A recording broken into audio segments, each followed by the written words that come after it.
Catch the spirit of the game, the Hastings Sodbusters. So proud of the guys, just kept clawing, kept fighting back, and I'm beyond proud of them. He sends a high fly ball to deep right center field. No one's going to catch that. It is going way back, and that is out of here for a home run. Luke Cossey, a monster shot, clears the 405 sign. Our first home run at Duncan Field since 2023. Touch 'em all, Luke Cossey. Our fans recognize that, and they know that it's a family atmosphere at our place, and that's what we like. One run will score. Here comes a second run home. Johnston digging for third. He slides in, and the Sodbusters have a 3-0 lead as Weston Johnston scorches one over the head of Jake Daly. All the credit to the guys in the dugout playing really, really hard, keeping it simple, throwing strikes on the mound, going right at kids, and then just keep it simple up at the plate. And all the credit to the guys for just busting their butts night in, night out. Catch the spirit of the game, the Hastings Sodbusters.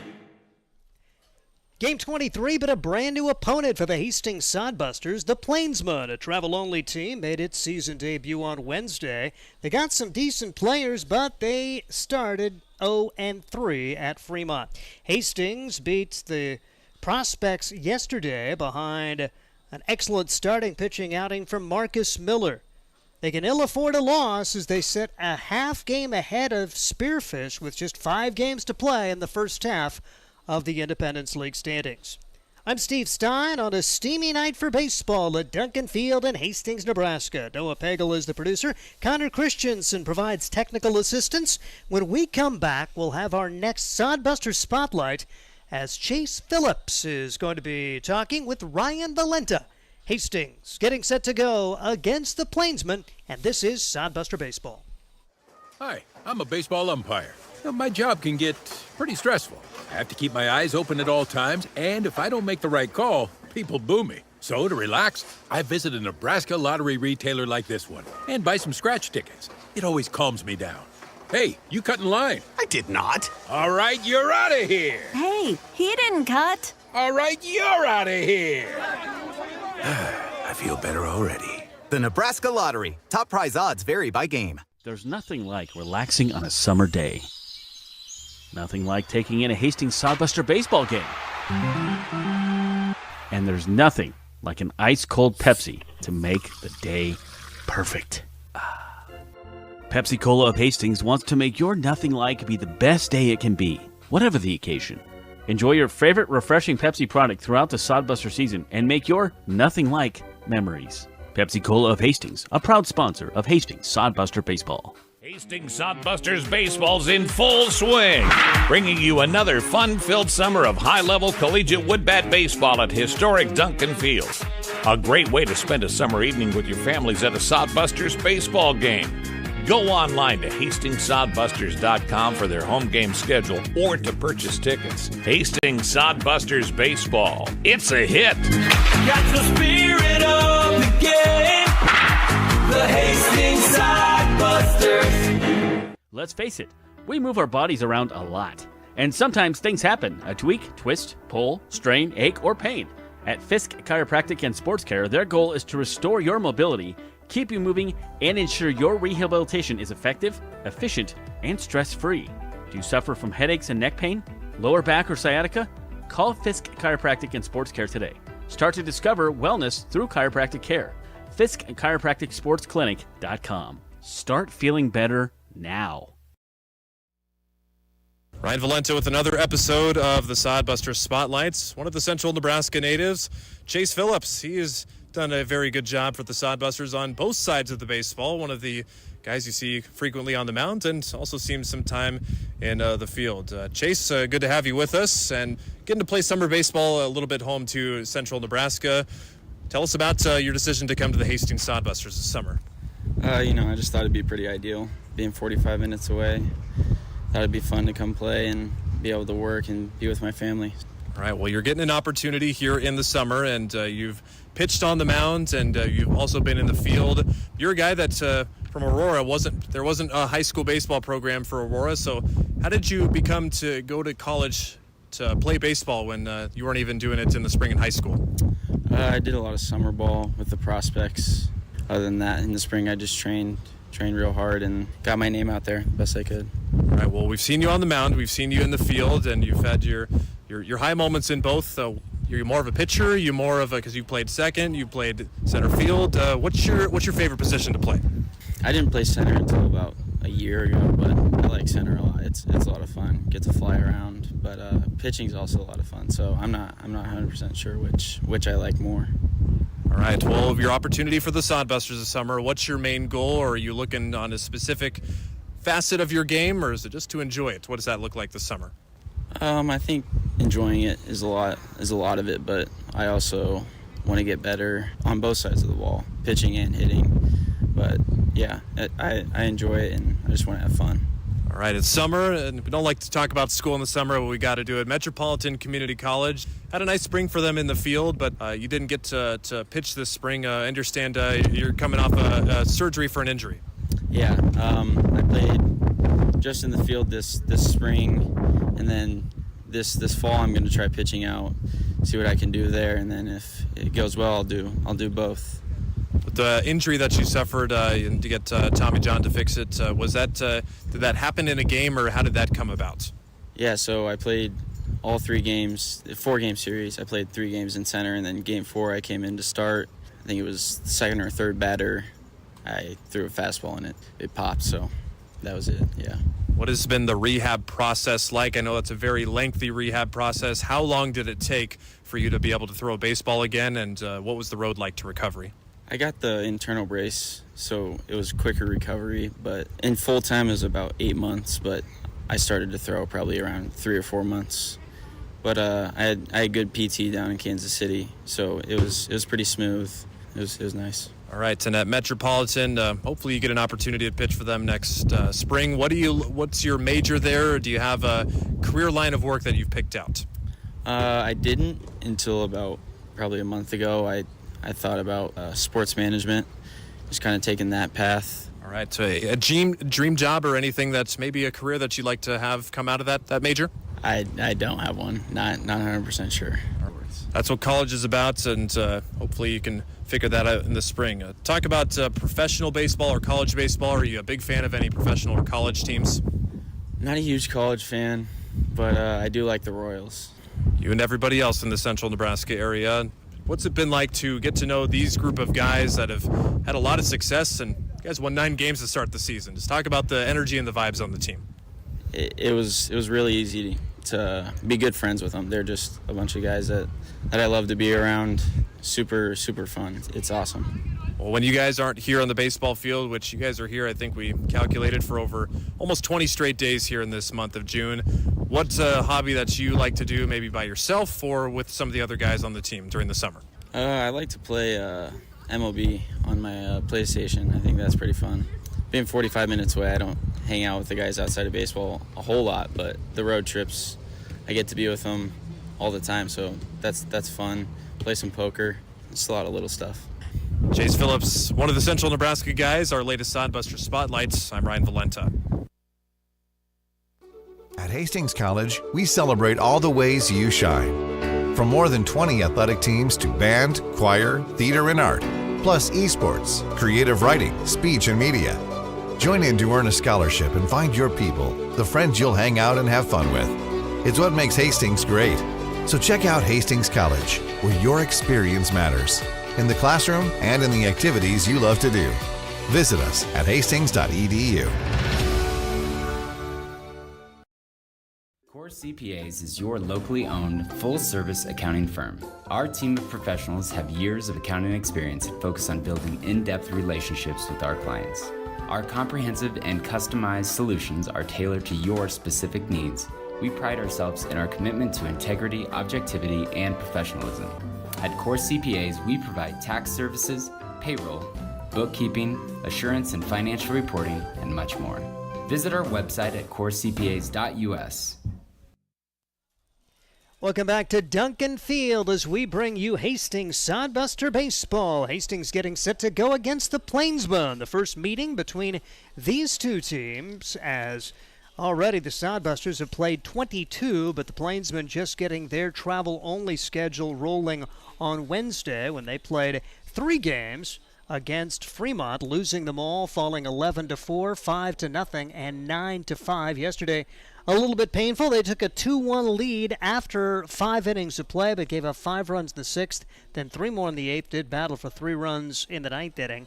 As this travel-only team just getting it put together. And I guess there is a little bit of consistency in terms of their head coach, Bo Boyle, doing that job with the Plainsmen for the 2nd straight year. And his assistant coach is the same as a year ago, Hilton Merriman, as Boyle is just finishing up his master's, was a graduate assistant at Midland, and now is going to be applying for a job at Midland. Hopes to catch on there. Merriman will have 1 more year as a graduate assistant for Midland. The Plainsmen kind of from all over. We'll tell you about those guys as this game progresses. Meanwhile, the Hastings Sodbusters, a much-needed victory against the Nebraska Prospects yesterday as the Sodbusters taking a 7-0 win, scoring 3 runs in the 4th, 3 runs in the 5th, 2 runs in the 6th, 2 runs in the 8th, and that was more than enough for Marcus Miller. Oh my goodness, what another good outing for him, as he was able to work 7 2/3 innings, no runs, 1 hit, striking out 10, and walking 1.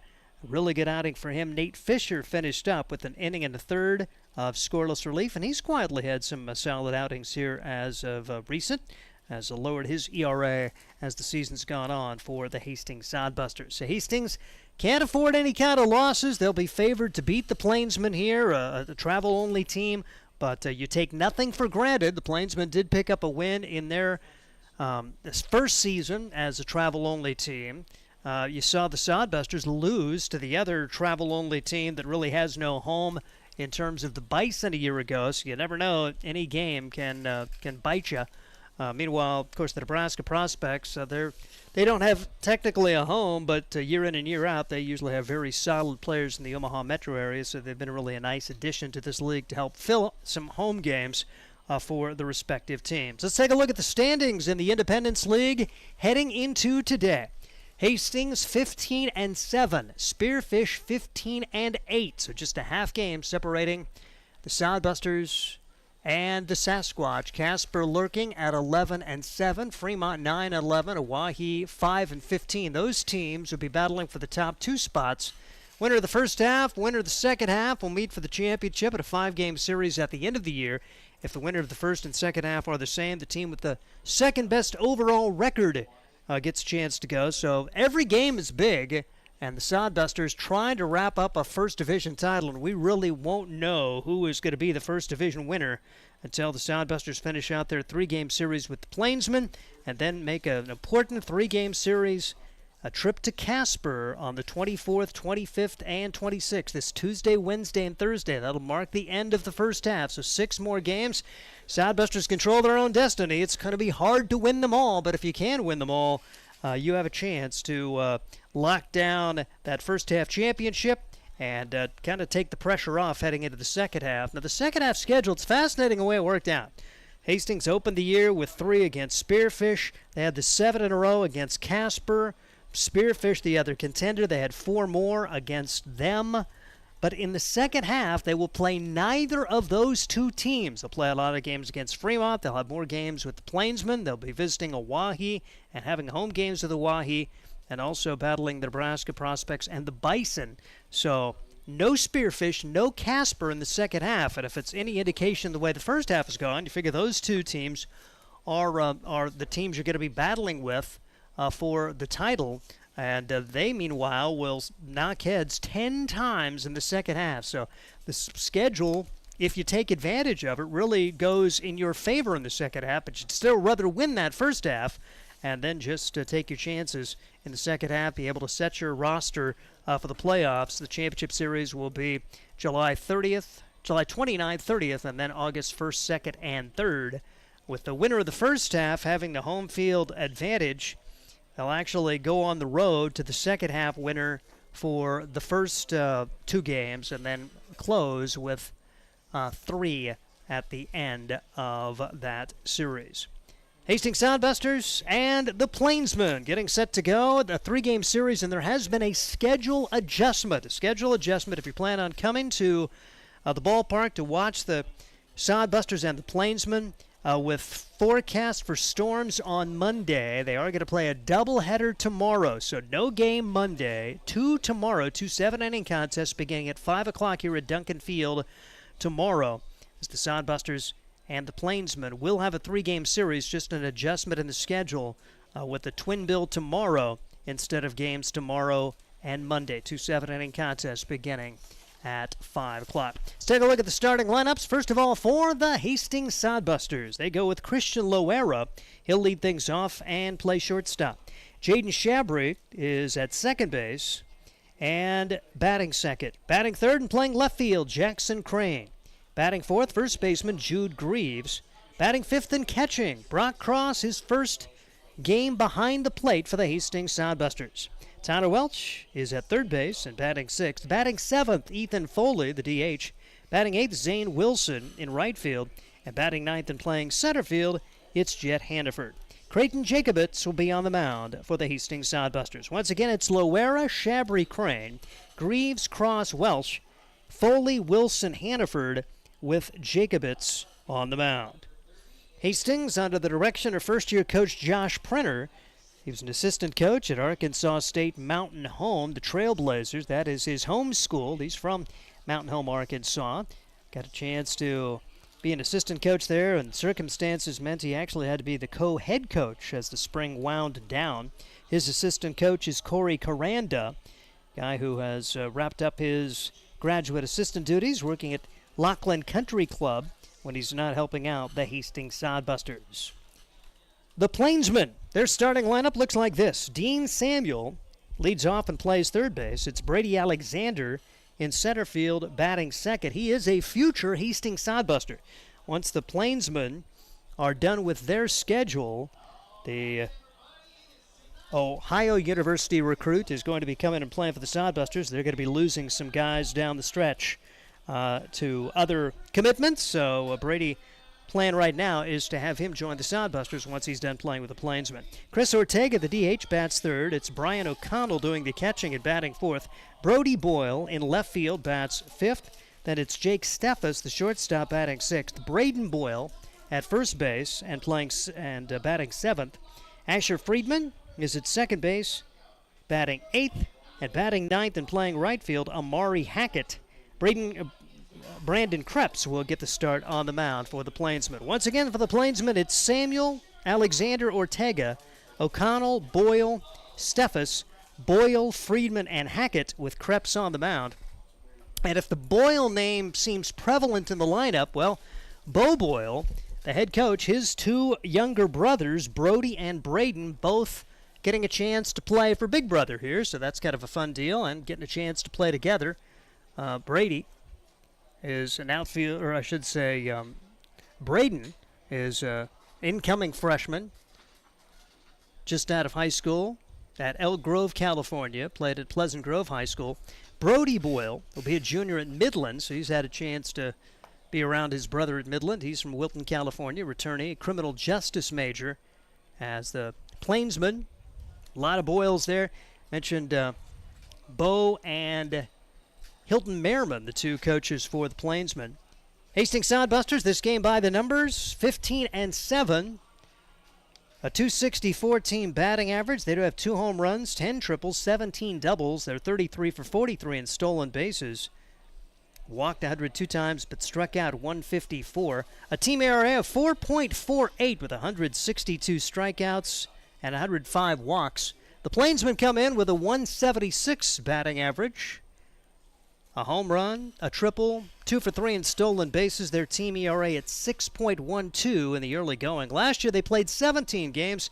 Their only win coming against Fremont after 13 straight losses.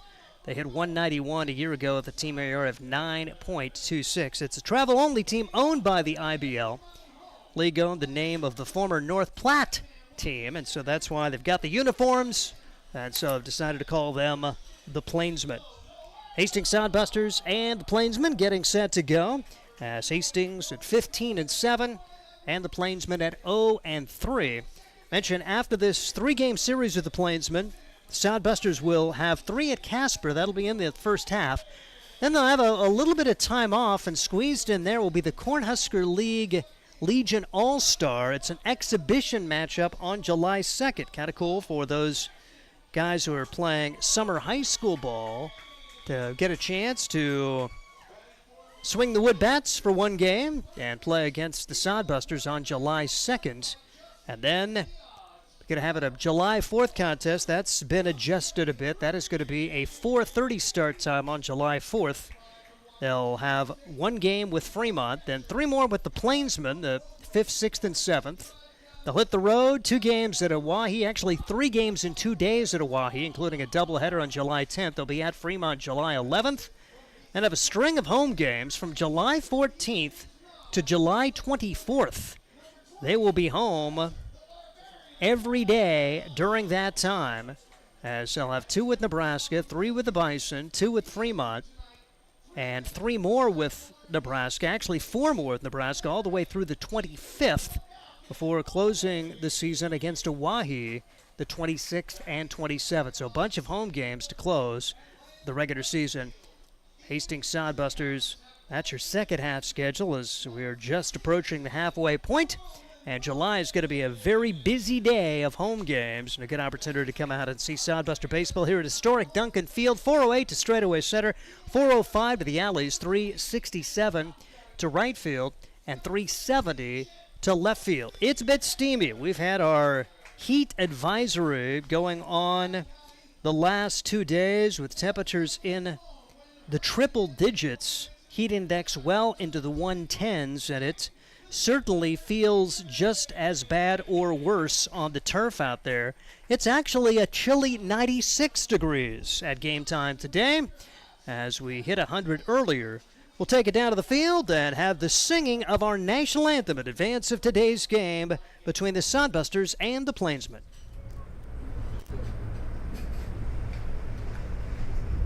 Oh, can you see by the dawn's early light what so proudly we held at the twilight's last gleaming, whose broad stripes and bright stars through the perilous fight o'er the ramparts we watched were so gallantly streaming, and the rockets right glare, the bombs bursting in air, gave proof through the night that our flag was still there. Oh, say does that star-spangled banner yet wave o'er the land of the free and the home of the brave?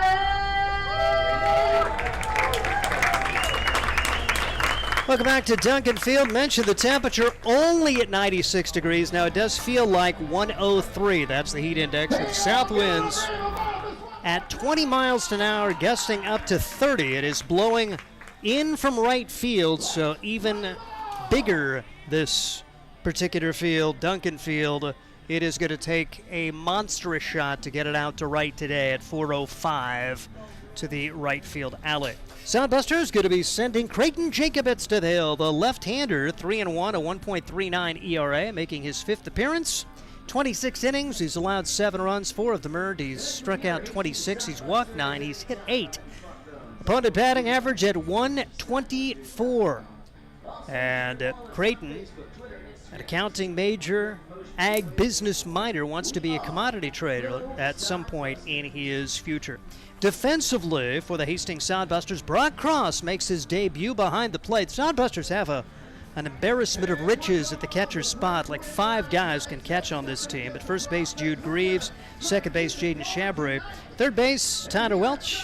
Shortstop is Christian Loera.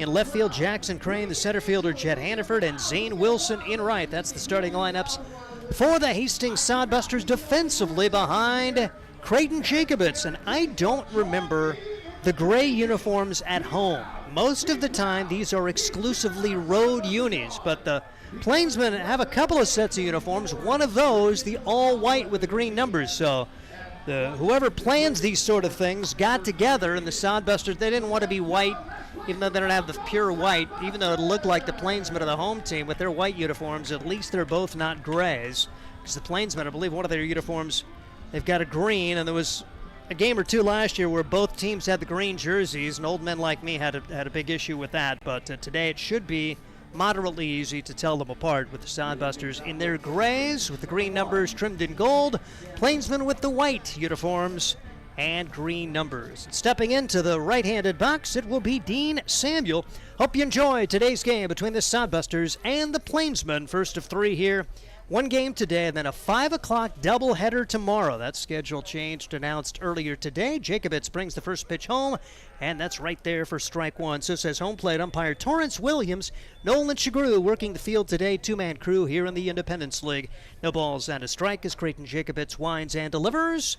And this one misses inside for ball one. 1 ball and 1 strike on the leadoff hitter, Dean Samuel. Samuel, a junior at La Sierra College in Riverside, California, takes a strike, 1 ball and 2 strikes. Samuel coming in at 2 for 6 on the year, went 0 for 3 in the first game of that 3-game series at Fremont, scored a run, and had a multi-hit game yesterday. He was 2 for 3. 1-2 pitch on the way, and this one fouled away. And it's still 1-2 on Dean Samuel. La Sierra College, the Golden Eagles went 22-20. That's an NAIA school. And he had a really good spring for them, 419. Swings and misses at 1 out of the zone here, and Creighton Jacobitz sets down the first man he faces here at Duncan Field. That brings to the plate Brady Alexander. Alexander, University of Ohio recruit, going to be playing for the Sodbusters a little bit later on this summer. Good chance to get a sneak peek at him. Brady Alexander in the spring, hitting .265, a couple of home runs in 18 games. So he is going to be a sophomore at the University of Ohio. 1 for 9 in the Fremont series, had a hit in the middle game with 1 for 3. And the 1-0 delivery on the way. That's inside. And the count goes to 2 balls and no strikes on Brady Alexander, just getting rolling here on a windy day at Duncan Field. Carbon copy of yesterday, and tomorrow sounds similar. Going to play a 5 o'clock doubleheader tomorrow. Bouncing ball to the left side, retreating as Welch. Makes the stop, long throw, and that is not going to be in time. Big collision at first. Everybody's okay. Alexander goes down. Greaves trying to battle for it, able to come back and grab it. Alexander up and all right, and he is going to be at first base with 1 man out. Chris Ortega will step to the plate now. Ortega coming in 2 for 10 on the season, does have a home run and 2 runs batted in. That coming in the first matchup with Fremont. He scored a run in that game as well. Since then, 1 for 6. First pitch swinging here, high into the air at Duncan Field. That should go nowhere on a day like today. Jet Hannaford back a few feet, makes the catch for the Hastings Sodbusters, and there are 2 men out. Try to line one into the wind today. It's just not going to have a whole lot of carry to it. Here's Brian O'Connell. O'Connell, 1 for 3 in 1 game played against the Fremont Moo to open the summer campaign for the Plainsmen. 1 on, 2 out. Just getting rolling.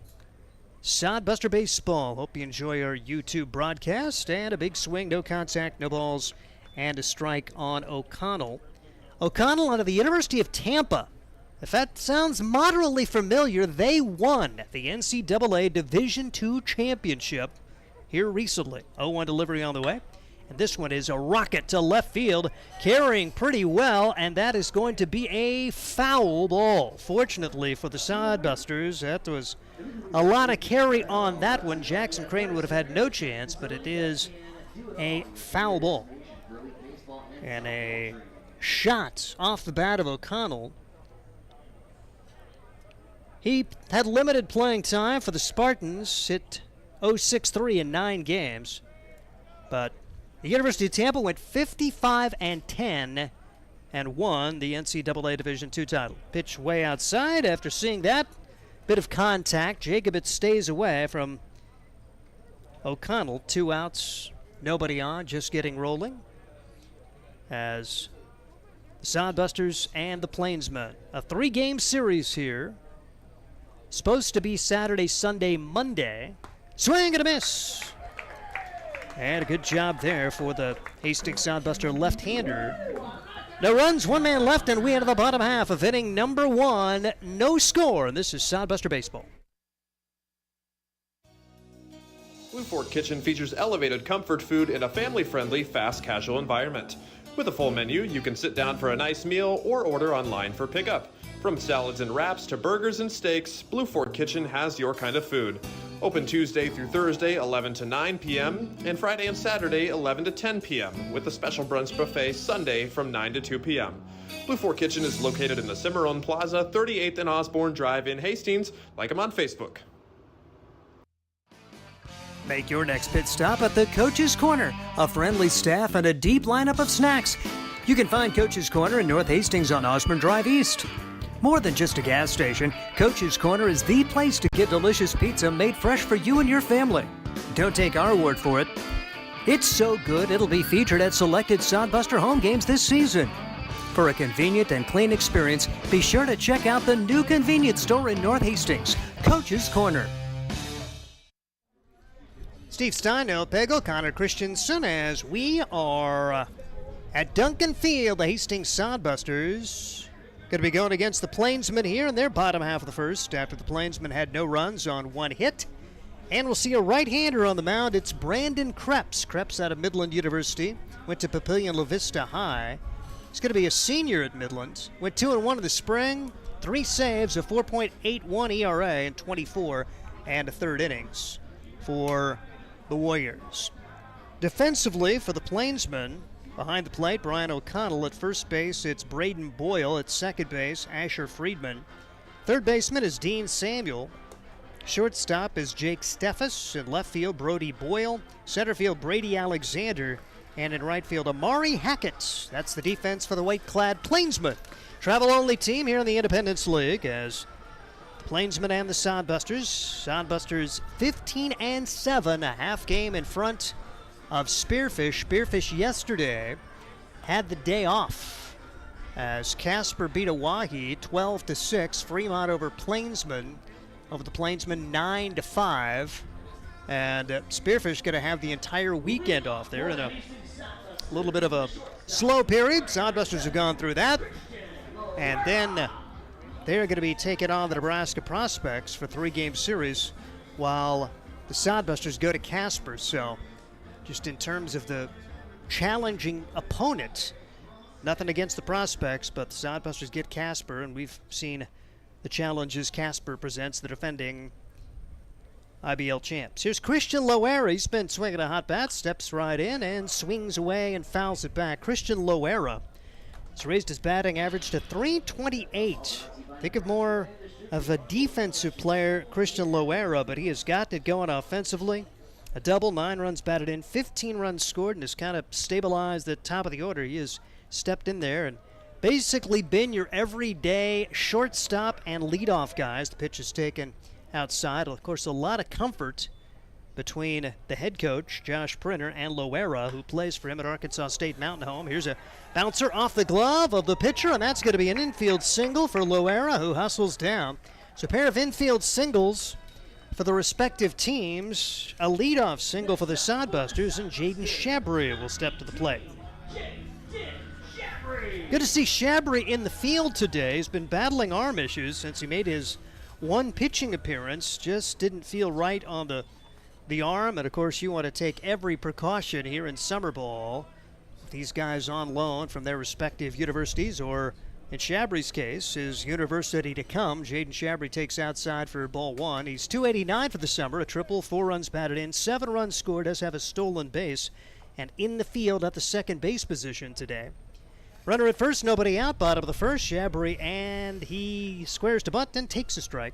1 ball and 1 strike on Jaden Shabry. His one pitching appearance coming on June 11th. Went 2/3 of an inning, allowed 2 runs on 1 hit, and then his arm was hurting after that, so was limited to his DH duties for a few days. Chabry puts a good one down the third base side. Going to be a tough play. Third baseman throws to first in time. Nice job there for Dean Samuel. The sacrifice is completed. It goes 1-3 on the putout. Loera advances to second base. And here's Jackson Crane for the Hastings Sodbusters. Jackson Crane out of Arkansas State Mountain Home.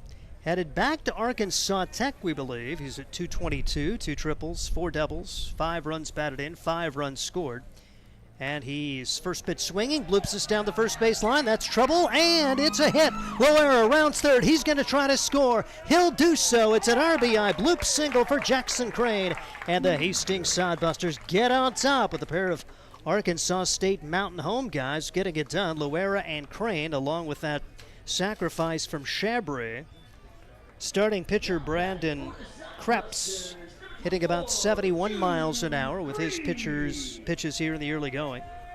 As it's going to be Jude Greaves stepping in for the Hastings Sodbusters, playing first base. 216, 2 doubles, 3 runs batted in, 7 runs scored. Greaves, right-handed hitter, he went 1 for 5 against Nebraska yesterday. 3 multi-hit games for him, including a 3-hit contest coming at Casper on the 9th of June. Takes the pitch a little bit low. 1 ball and no strikes on Greaves. Pair of singles in the inning. Sandwiched around a sacrifice bunt. Sodbusters doing it with a small ball. And leading away from first base is Jackson Crane. Pitch on the outside corner. 1 ball and 1 strike on Jude Greaves. A little more velocity on that one. Krebs hit almost 80 miles an hour. 1 run, 2 hits for the Sodbusters. Throw over to first and back in safely is Jackson Crane. Crane's certainly capabilities of stealing bases. He had 2 stolen bases last year. He goes here, got a great jump. Throw is low. The throw down is not in time. 2 balls and a strike. Stolen base to Jackson Crane. Sodbusters a runner in scoring position. 1 man out, and the count goes Jude Greaves' way. 2 balls and 1 strike on Jude. Jude, another Metro Community College Kansas City guy to go along with our Sodbuster Spotlight today. Chase Phillips. You can hear all those Sodbuster Spotlights on Spotify. Search for Sodcast. 2-1 pitch. Down low. Good stop there for the catcher, Brian O'Connell, and it's now 3 balls and a strike on Jude Greaves. 1 run home here in the first. A run on 2 hits. Runner in scoring position. Sodbuster trying to take an early lead here and look for a crooked number in the first. Here's the pitch. It's outside, and Jude Greaves aboard on a walk. 3 of the first 4 have reached, and here's Brock Cross for the Hastings Sodbusters. Recent high school grad. Going to be a kinesiology major at Washington State. After playing his high school ball in Arizona at Lake Havasu. Stands in the right-handed box, has raised his average to 279 as one of the 2 Sodbuster home runs this year. Couple of doubles, 9 runs batted in. Can do a little of everything. Here's the pitch. Right there for strike 1. Making his first start behind the plate. He can play the corner infield spots, and he's an excellent pitcher as well. Showing his versatility to his potential college coaches at Washington State as well. First and second, 1 out, and the pitch. Hit into left field for a base hit. Sodbusters are going to score the run here as rounding third. Coming home is Jackson Crane. Jude Greaves will end up at second base. Brock Cross gets the single, and Crane comes around to score. Cross, solid shot to left. He'll be given a run batted in. There was a brief bobble for Brody Boyle, and it is getting challenging, and will get more challenging out in left field with a very sunny day. Here comes Tanner Welch. Welch trying to get it going offensively for this Hastings Sodbuster team in his 3rd year with Hastings, now a Hastings College grad. Takes the pitch for strike 1. Wanted to play 1 more time of baseball and actually getting some coaching experience as well on the road sometimes. He serves as player coach. Coaches first base with Josh Printer at third. 0-1 delivery on the way. And this one is looped into right field. Is that going to stay fair? It will not. Tyler Welch down to the count. No balls and 2 strikes. 0 for 18 on the year. Does have 1 run batted in and a run scored in 5 games played. But that 1 RBI won the game for the Sodbusters against Spearfish. So it was actually a pop-up into short right field, but deep enough to score the run. And the Sodbusters would walk it off behind Welch that day. No balls, 2 strikes. And the pitch. Stays inside and down low. 1 ball and 2 strikes on Tyler Welch. Tyler also an emergency pitcher as well. And the thing you like about him, generally comes in and throws strikes. Doesn't have a great velocity, but if you need to eat a couple innings, he's a guy that can do that for you. Pitch taken for a ball, 2 balls and 2 strikes.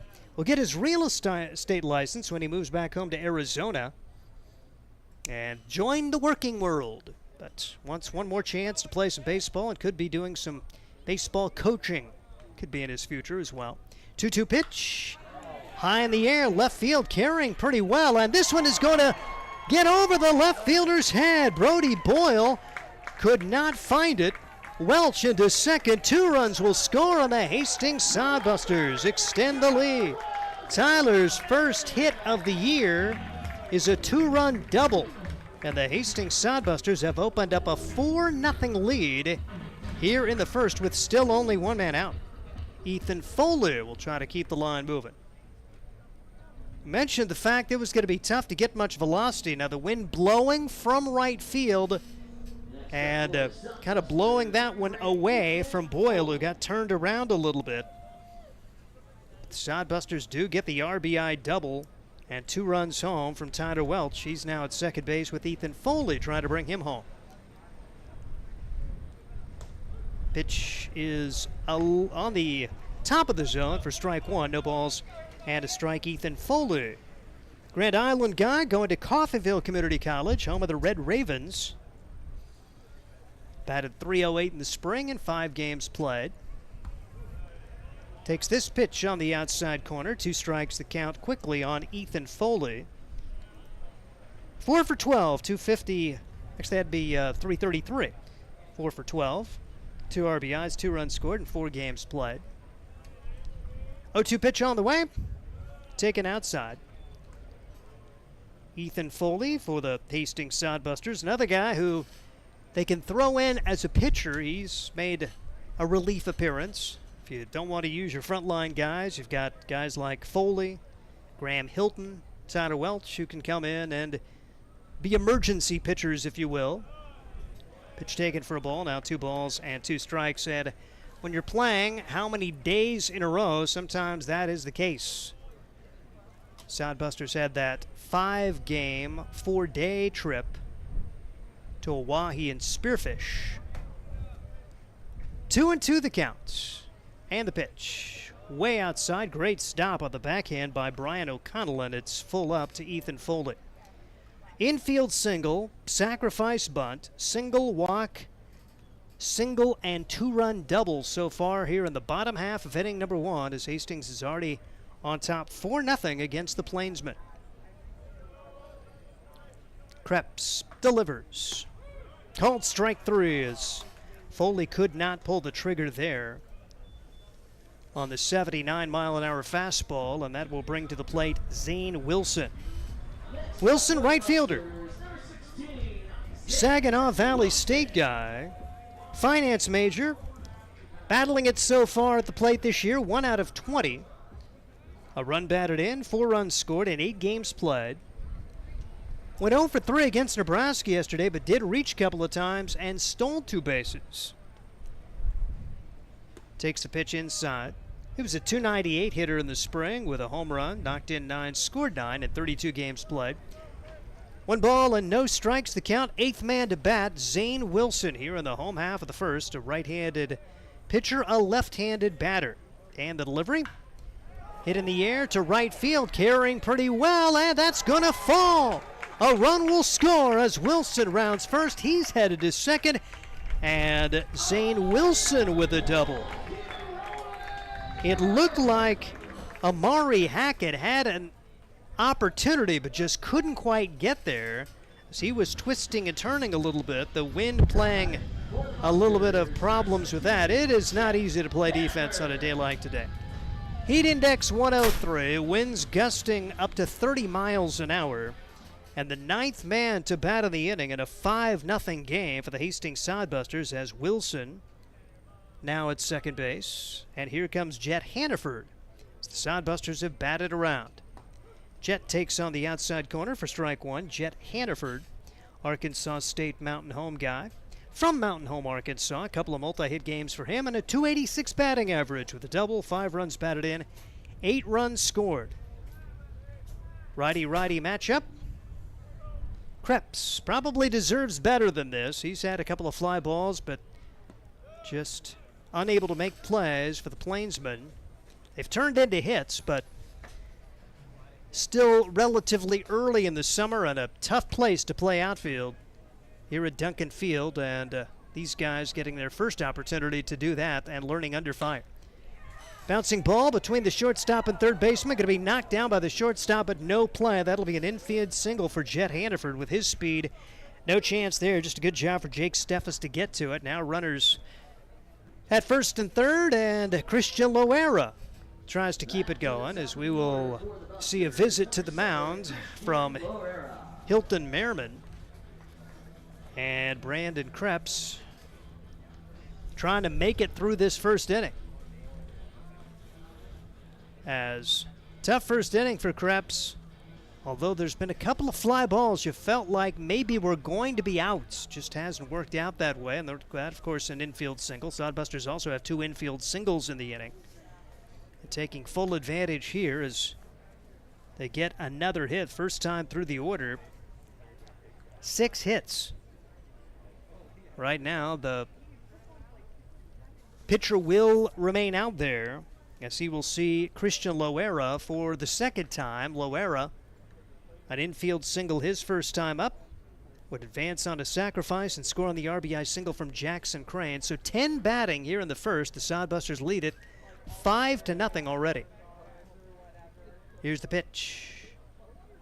Taken low, knocked down nicely by O'Connell. 1 ball and no strikes on Christian Loera for the Hastings Sodbusters. Former Defensive Player of the Year in high school in the state of Oklahoma. From Oklahoma City, went to Westmore High School. Here's the pitch. Bouncing ball back up the middle. The shortstop's got it, steps on the bag, and that will end the inning. But what a first inning for the Hastings Sodbusters. 5 runs on 6 hits. They leave 2 ahead of the second. Hastings 5, and the Plainsmen nothing. This is Sodbuster Baseball. Hi, I'm a baseball umpire. My job can get pretty stressful. I have to keep my eyes open at all times, and if I don't make the right call, people boo me. So to relax, I visit a Nebraska lottery retailer like this one and buy some scratch tickets. It always calms me down. Hey, you cut in line. I did not. All right, you're out of here. Hey, he didn't cut. All right, you're out of here. I feel better already. The Nebraska Lottery. Top prize odds vary by game. There's nothing like relaxing on a summer day. Nothing like taking in a Hastings Sodbuster baseball game. And there's nothing like an ice-cold Pepsi to make the day perfect. Pepsi Cola of Hastings wants to make your nothing like be the best day it can be, whatever the occasion. Enjoy your favorite refreshing Pepsi product throughout the Sodbuster season and make your nothing like memories. Pepsi Cola of Hastings, a proud sponsor of Hastings Sodbuster Baseball. Steve Stein, Noah Pego, Connor Christensen from Duncan Field. Pretty good go for the first inning for the Hastings Sodbusters. They gave up an infield single in the top half, then put up 5 runs on 6 hits in the bottom half. 2-run double from Tyler Welch for the Hastings Sodbusters, the big blow, and then another double from Zane Wilson. Nice to see those guys get going, as both of those had scuffled this year at the plate. Meanwhile, saw Creighton Jacobitz get through the top of the first with only 13 pitches thrown, allowing an infield single, striking out 2. And the Plainsmen will be sending the 5, 6, and 7 hitters up there Other action today, Casper at Oahe, Nebraska at Fremont. And again tomorrow, if you are in central Nebraska and want to see some baseball action, fun, they make it a show, come on out, kind of a minor league baseball field with a lot of contests and stuff like that. And they have changed the schedule, a doubleheader at 5 o'clock tomorrow, no game Mondays. We expect to see this heat wave end and a chance of thunderstorms on Monday night. So proactive with the schedule, play 2 tomorrow, off day Monday, and then head for Casper's for a critical 3-game first half series ending affair. Here is Brody Boyle taking strike 1. Brody Boyle for the Plainsmen, 3 for 8 in the early going. Had a 2 for 4 game with a run scored in the first contest. Then he went 1 for 4 with a triple. 3 runs batted in yesterday at Fremont. They lost all 3 of games in that series and come in at 0-3. Bouncing ball, right side, but foul. 1 ball and 2 strikes. Brody Boyle is the beer batter. That means if he strikes out, there's some sort of beer special here at the ballpark. And so far this year, folks who choose the beer batter have done a pretty good job. 9 for 12 in striking out the beer batter in 12 home games so far this year. Sodbusters 10-2 on the home field this year. 15-7 on the season. 1-2 pitch on the way. Outside for ball 2, 2 balls and 2 strikes on Brody Boyle. Boyle, a very big name in the Plainsmen lineup here. The 2 brothers Boyle, Brody and Braden, and then you've got Bo, the head coach, coaching down at third. Here's the pitch.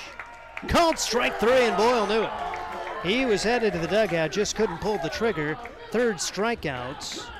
And the beer batter has been retired, and folks are making their way to the concession stand. Here's Jake Steffes stepping in for the Plainsmen. Steffes shortstop. Jake Steffes on the season. 2 for 6. Didn't play the first game of that series at Fremont. Then 0 for 3 yesterday. 2 for 3. 2 runs batted in, a run scored. As Plainsmen got the most hits for the weekend, the week series. They had 9, actually out-hit Fremont 9-6, but had 6 errors in the game. Certainly didn't help their cause. 2 quick strikes on Jake Steffes, as Jacobitz has struck out 3 so far, including 2 in a row. And the 0-2 pitch is on the way. Swing and a miss at 1 low, and a good stop for Brock Cross, who makes the tag, and a 3-pitch strikeout to Steffes, and here comes Braden Boyle. Braden Boyle, incoming freshman out of Elk Grove, California, Pleasant Grove High School. Still thinking about his college plans. You see a lot of guys, and I don't know, maybe I'm just old. Well, I know I'm old, but I would think by the end of June, man, I want to know where I'm going. So hopefully these plans are forthcoming. You see a lot of Sodbusters kind of in a similar situation, including Creighton Jacobitz. Jacobitz exhausted his eligibility at Cloud County, still looking for his next home at this point. 1 ball and no strikes the count on Braden Boyle. Lefty-lefty matchup, and the pitch swung on and missed. 1 ball and 1 strike. And again, big brother Bo is coaching down at third base. Hilton Merriman is the first base coach and handles the pitchers. 1-1 delivery. Swing and a miss at one that was down in the turf. 1-2 on Boyle, as Creighton Jacobitz trying to strike out the side in the second to get the offense going again. 5 runs for the Sodbusters in the first against the Plainsmen. Hastings sweeping the season series a year ago against the Plainsmen, I should say. 1-2 pitch on the way. Swing and a miss. 3 straight off-speed pitches and 3 straight swings there for Boyle. 3 straight strikeouts for Creighton Jacobitz. We head to the bottom half of inning number 2. Hastings 5, the Plainsmen nothing, and this is Sodbuster Baseball. Hastings Sodbusters baseball's in full swing, bringing you another fun-filled summer of high-level collegiate wood bat baseball at historic Duncan Field. A great way to spend a summer evening with your families at a Sodbusters baseball game. Go online to HastingsSodbusters.com for their home game schedule or to purchase tickets. Hastings Sodbusters Baseball. It's a hit. Got the spirit of the game. The Hastings Sodbusters. Let's face it, we move our bodies around a lot. And sometimes things happen. A tweak, twist, pull, strain, ache, or pain. At Fisk Chiropractic and Sports Care, their goal is to restore your mobility, keep you moving, and ensure your rehabilitation is effective, efficient, and stress-free. Do you suffer from headaches and neck pain, lower back or sciatica? Call Fisk Chiropractic and Sports Care today. Start to discover wellness through chiropractic care. Fisk Chiropractic Sports Clinic.com. Start feeling better now. At the bottom half of inning number 2, and the Hastings Sodbusters, I think, are going to be facing a new right-hander. I believe it's going to be Harrison Aquaro. Harrison Aquaro out there for the first time. So Harrison Aquaro, he's a Midland Warrior, going to be a sophomore. Out of Houston, Texas, went to Strake Jesuit College Prep School, a biology major and a management minor. Did pitch in the spring for the Warriors, 0-2, a 13.15 ERA in 13 innings pitched. He pitched at Fremont 2 days ago and went 2 innings, allowed no runs on 1 hit, struck out 2 and walked 1. Is going to be facing a 2, 3, and 4 hitters after Krebs went the first inning and threw 32 pitches, allowing 5 runs on 6 hits. So a new right-handed pitcher in there for the Plainsmen. Harrison Aquaro brings it home, and the first pitch fouled away by Jaden Shabry. Shabry laid down a sacrifice his first time up. Nope, this is 10. I thought it was, I could have sworn we saw 12 out there. As Krebs does stay in, I thought I saw a new number. I am in error. Brandon Krebs is still out there for inning number 2 as the pitch is on the outside corner. My mistake. So, Jaden Shabry facing Krebs once again. As the 0-2 delivery on the way. Off-speed pitch taken outside. 1 ball and 2 strikes. So this still is Krebs. And a 1-2 delivery is on the way. Swing and a miss. Shabry down on strikes. 1 out. Nobody on for Jackson Crane. Crane with an RBI single, a stolen base, and a run scored his first time up. Crane, a guy who was a Sodbuster regular a year ago, stands in the right-handed box, and this pitch is over on the inside corner. No balls and 1 strike. The count on Jackson Crane. Inning number 2, Hastings put up 5 runs in the first. I was kind of surprised that they were going to change pitchers because summer ball, you got to get some innings eaten up. And here's a pop-up down the first base line, but foul. Count goes to 2 strikes on Jackson Crane. So indeed it is Brandon Krebs out there for his second inning work. Last year, Jackson Crane hit .338 in his summer season. 2 triples, 3 doubles, 15 runs batted in. 10 runs scored. It was one of those statistical anomalies. He had 2 triples all of last summer. He had 2 triples in his first 2 games of the Hastings Sodbusters this year. The pitch is taken for a ball. 1 ball and 2 strikes on Jackson Crane. Krebs hitting 81 miles an hour now as he's gotten a little more velocity here in inning 2. This one popped up on the infield. The shortstop will make the call and make the catch. Jackson Crane, a pop-out victim to Jake Steffes. 2 quick outs for Jude Greaves. Greaves walked and scored a run. His first time up. The only walk issued by Krebs, who threw 32 pitches in the first frame. He's trying to finish this second inning with under 10 pitches thrown and brings it home. Ball 1 to Jude Greaves for the Hastings Sodbusters. So Hastings getting 5 on the board. Loera, Crane, Greaves, Cross, and Welch scoring for Hastings. Bouncing ball to the left side. The third baseman's got it. The set, the throw, 1 hopper in time. Dean Samuel able to get it over to the first baseman, Braden Boyle, and the Sodbusters very quiet here in the second. They go down 1-2-3. After 2 complete, it's still Hastings 5 and the Plainsmen nothing. This is Sodbuster Baseball. At Hastings College, we celebrate all the ways you shine. From more than 20 athletic teams to band, choir, theater, and art, plus esports, creative writing, speech, and media. Join in to earn a scholarship and find your people, the friends you'll hang out and have fun with. It's what makes Hastings great. So check out Hastings College, where your experience matters, in the classroom and in the activities you love to do. Visit us at hastings.edu. Core CPAs is your locally owned, full-service accounting firm. Our team of professionals have years of accounting experience and focus on building in-depth relationships with our clients. Our comprehensive and customized solutions are tailored to your specific needs. We pride ourselves in our commitment to integrity, objectivity, and professionalism. At Core CPAs, we provide tax services, payroll, bookkeeping, assurance and financial reporting, and much more. Visit our website at corecpas.us. Out of the third inning, Hastings Sodbusters on top by a score of 5-0. 5 runs on 6 hits, all coming in the first inning. The Plainsmen no runs on 1 hit. Creighton Jacobitz has struck out 5 in the first 2 frames, allowing a 1-out infield single, and only 1 ball besides that infield single has been put into play. A pretty well hit ball off the bat of Chris Ortega, but whizzed to center field.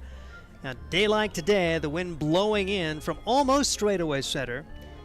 Certainly from right center and gusting up to 30 miles an hour. Feels like temperature 103 at game time today. 6:35 start today. 5 o'clock doubleheader tomorrow. They'll play 2 sevens in advance of perhaps stormy weather on Monday, so no game Monday. That will also give Hastings Sodbusters a rest day in preparation for a critical first half ending series at Casper. It'll be Asher Friedman to start things off for the Plainsmen. Stands in the right-handed box. Asher Friedman making his 4-year college plans known, and he's first pitch swinging into right field, a long run, and making a diving grab right on the line. That is Zane Wilson. Wilson lays out to rob Asher Friedman from perhaps extra bases. Friedman just committed to D1 Alcorn State of the SWAC after playing this past year at Cecil College in Maryland. And here comes Amari Hackett. Hackett, right-handed hitter. He'll stand in the right-handed box. An incoming freshman has committed to Maryland Eastern Shore. He's from Los Angeles, California, out of Serra High School. Pitch is taken for a strike. That, my friends, is a road trip. Just the recruiting visit for Amari Hackett to go from L.A. to Maryland Eastern Shore. 0-1 delivery. Bouncing ball foul. No balls and 2 strikes on Amari Hackett. Hackett 0 for 7 on the summer. 0 for 3 with a run scored in the first meeting, 0 for 3 in the second game, 0 for 1 with a run scored in the third meeting. All of those games at Fremont to open the campaign for the Plainsmen. Pitch taken low. 1 ball and 2 strikes to count on Amari Hackett. 1 out, nobody on, top of the third. Sodbusters lead at 5-0, 5 runs on 6 hits, all coming in the first. Then they went 1-2-3 in the second. Nice shutdown inning for Brandon Krebs. Line drive, left field, base hit. So Hackett's got himself a 1-out single, second base runner, second hit of the game for the Plainsmen, and back to the top of the order. It's going to be Dean Samuel. Samuel struck out his first time up. Infield single for Alexander in the first. Single for Hackett here in the third. Runner at first. And 1 man out. Here's the pitch. Line drive, right field base hit. So back-to-back hits. Coming up to play it. Good job there for Zane Wilson to not allow that one to get by. And back-to-back singles for Hackett and Samuel sets the table for Brady Alexander. Alexander had an infield single as he grounded one to the third base side. his first time up, but Tyler Welch had to retreat and play it on his, as he was heading away from the bag, and by the time he got the throw over, Alexander had beaten it out. First and second, one out, 5-0. Sodbusters on top. Plainsmen trying to break through here in the third. Jacobitz checks the runners and brings it home. Hard hit ball to the shortstop. Loera sees it go by him. Rounding third. Here comes Hackett. He scores. Samuel ends up at second, and a rare error on Christian Loera, who may have had a chance to turn two. Instead, first and second, one man home, and the Plainsmen have struck for one run here in inning number 3. And if you are Creighton Jacobitz, you'd take something similar right here, because that would be another opportunity to double play. Just see if he can roll another grounder here from Ortega, who flew out to center. The hardest hit ball for the Plainsmen so far today, and he takes ball one. Ortega, guy who returned from last year's Plainsmen squad when he hit 278, a double, 6 runs batted in, and 2 runs scored. Plainsmen played 17 games in 17 days a year ago. This one struck solidly into left field, and this will be over the head of Jackson Crane. 1 run will score. Here comes the second run home. It's a 2-run double from Chris Ortega, who has not been cheated on either of his at-bats. Flew to center his first time and hit it over Jackson Crane on his second at-bat, and all of a sudden, 4 straight have reached after the line out to right field. Single, error, double, and it's 5-3. Sodbusters on top with Brian O'Connell batting. O'Connell a strikeout victim his first time up, so Plainsmen getting pretty good at bats against Jacobitz here the second time through as this pitch swung on and missed. Now the ground ball, the atom ball, could have very easily gotten the Sodbusters out of the inning with no damage done, but that turned into the air, and that's looming larger now as there's still only one man out. The 0-1 delivery on the way. Swing and a miss. Off-speed pitches around 72 miles an hour for Creighton Jacobitz. LSU leading Coastal Carolina at last report 1-0. The College World Series opener. Hard hit ball, left field but foul. And it remains 2 strikes on O'Connell.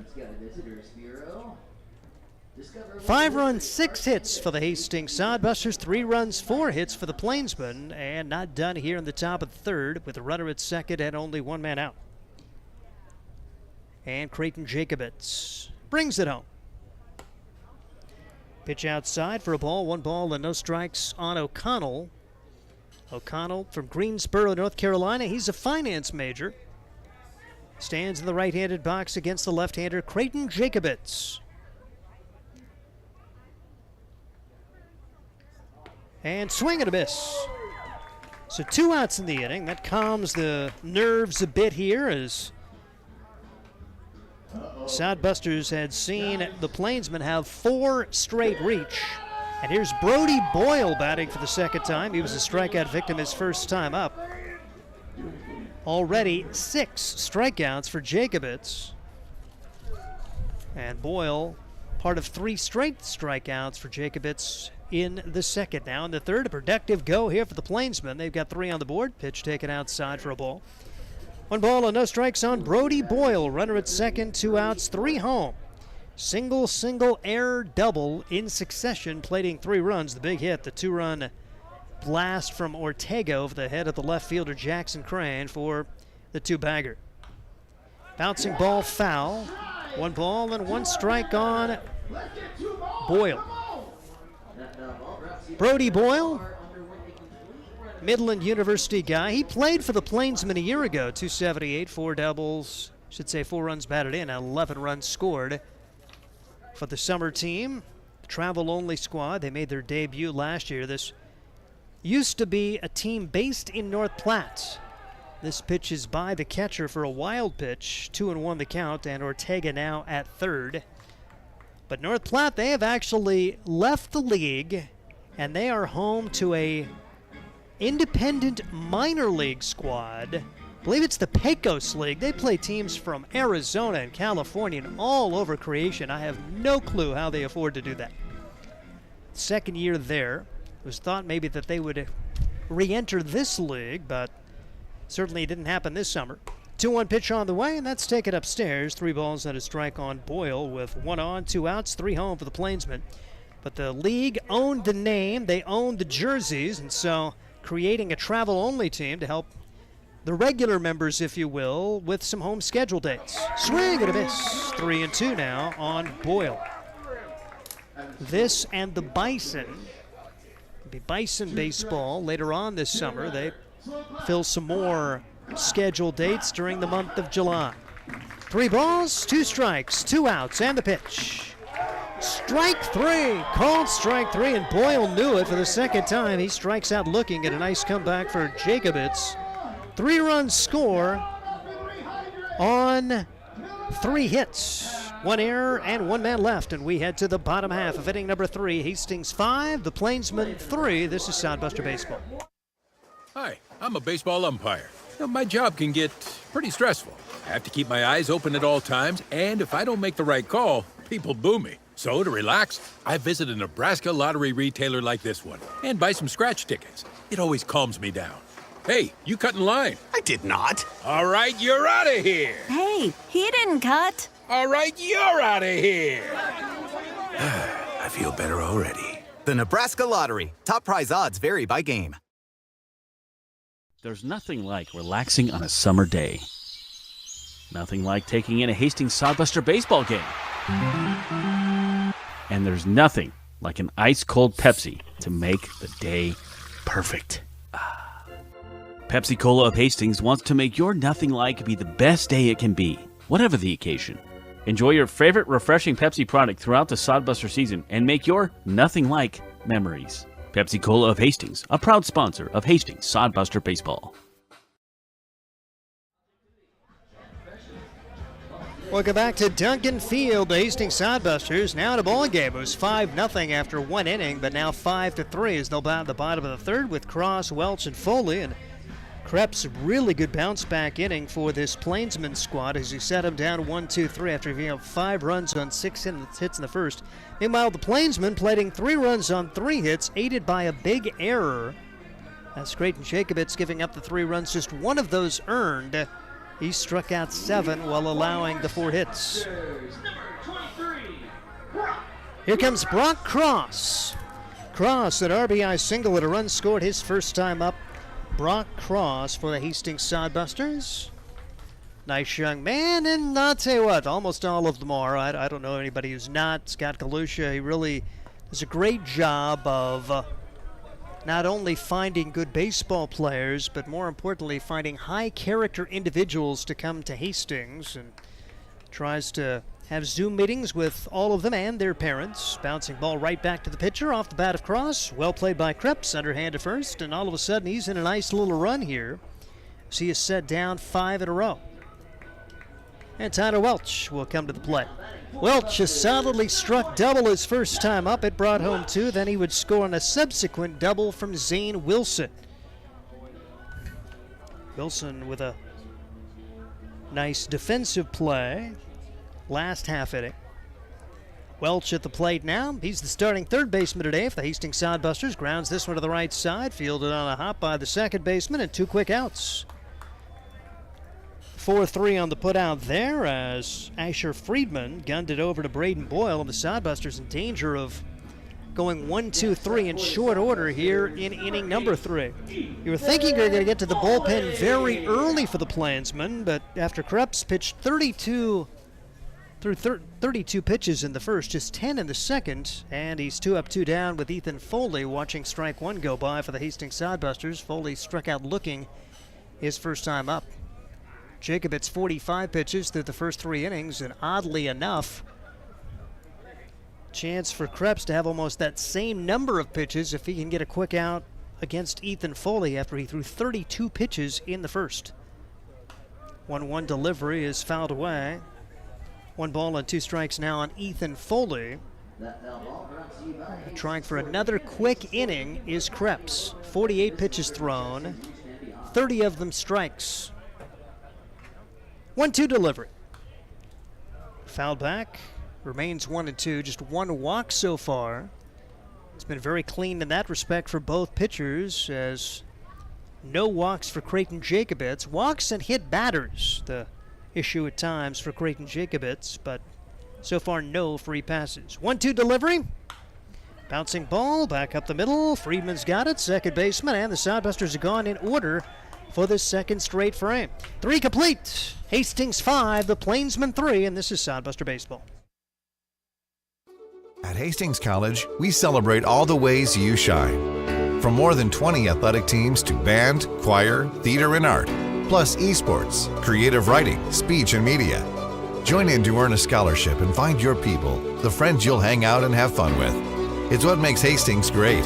So check out Hastings College, where your experience matters, in the classroom and in the activities you love to do. Visit us at hastings.edu. Core CPAs is your locally owned, full-service accounting firm. Our team of professionals have years of accounting experience and focus on building in-depth relationships with our clients. Our comprehensive and customized solutions are tailored to your specific needs. We pride ourselves in our commitment to integrity, objectivity, and professionalism. At Core CPAs, we provide tax services, payroll, bookkeeping, assurance and financial reporting, and much more. Visit our website at corecpas.us.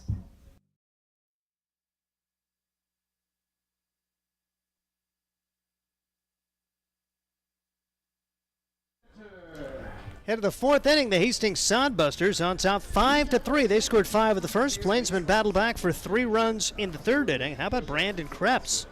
After giving up the 5 runs on 6 hits and maybe a couple of balls that should have been caught, he's done a great job of putting that behind him, thrown only 18 pitches the next 2 frames, and set the Sodbusters down in order. Now it's going to be the Plainsmen with a chance to grab the lead if they can have a good go. They put together 3 runs on 4 hits. Big error helped open the door. And the Plainsmen will have Steffes, Boyle, and Friedman to bat against Jacobitz. Jacobitz 7 strikeouts, no walks, and 45 pitches thrown heading into inning number 4. Jake Steffes steps in. Steffes, out of East Texas Baptist University, takes strike 1. No balls and a strike on Jake Steffes. It's an NCAA Division III school. They went 31-16 this past spring. He's from Katy, Texas. The pitch is taken for a ball. 1 ball and 1 strike on Steffes. Went to Seven Lakes High School. Off to a 2-for-6 start. Had a multi-hit game yesterday at Fremont. Takes the pitch outside for ball 2. 2 balls and a strike on Steffes. 5 runs, 6 hits for the Sodbusters. 3 runs, 4 hits for the Plainsmen. Hastings has committed the only error. 2-1 delivery. Fouled back to the screen. 2-2 on Steffes. These teams will play 3 games in 2 days. Then Hastings will have Monday off before heading to Casper, a critical 3-game series to end the first half schedule, and 3 teams still battling it out for the top spot. 2-2 delivery. Inside for ball 3, 3 balls and 2 strikes. Hastings 15-7, Spearfish 15-8, Casper 11-7. Casper will have a chance to keep pace if Hastings can win today and win a couple tomorrow. Casper playing Oahe in a 3-game series. Pitch called, strike 3.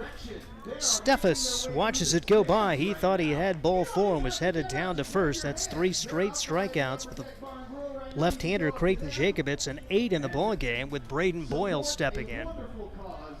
Braden Boyle struck out his first time up.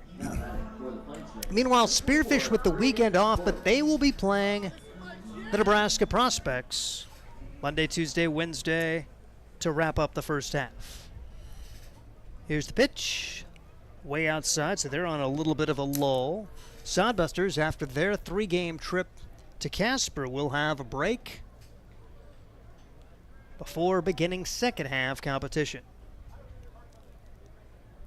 Curveball In there for a strike, 1 ball and 1 strike on Braden Boyle. Creighton Jacobitz hitting about 79 with his fastball and low 70s with his curveball.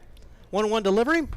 Swing and a miss at one that was breaking out of the zone, and Braden Boyle has not figured that pitch out yet. He has swung at that each of his first 2 at-bats every time it's been thrown. All 3 strikes, the first at-bat was that curveball that was breaking down and away.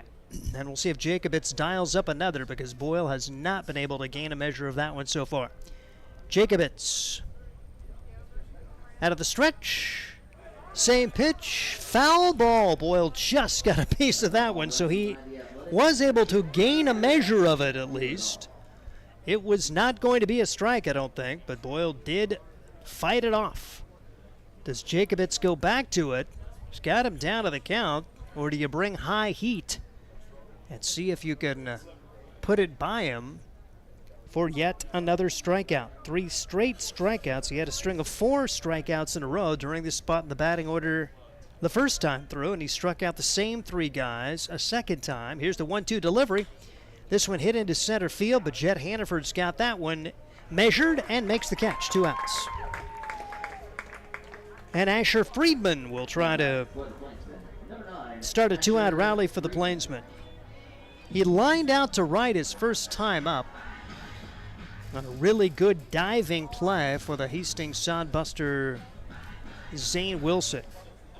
2 outs, nobody on for Friedman as he stands in the right-handed box. Played for Cecil College, Maryland, the Seahawks in the spring. It's a 2-year school that went 28 and 25. He's from Rockville, Maryland High School, but headed on to D1 Alcorn State. 1-0 delivery on the way, taken high. 2 balls and no strikes on Friedman. Very few 2-0 counts so far for Creighton Jacobitz, who's been ahead in the count most of the day. 5-3, Hastings on top half of inning number 4. Here's the pitch. Right there for strike 1. It's been very much a blast furnace kind of weekend.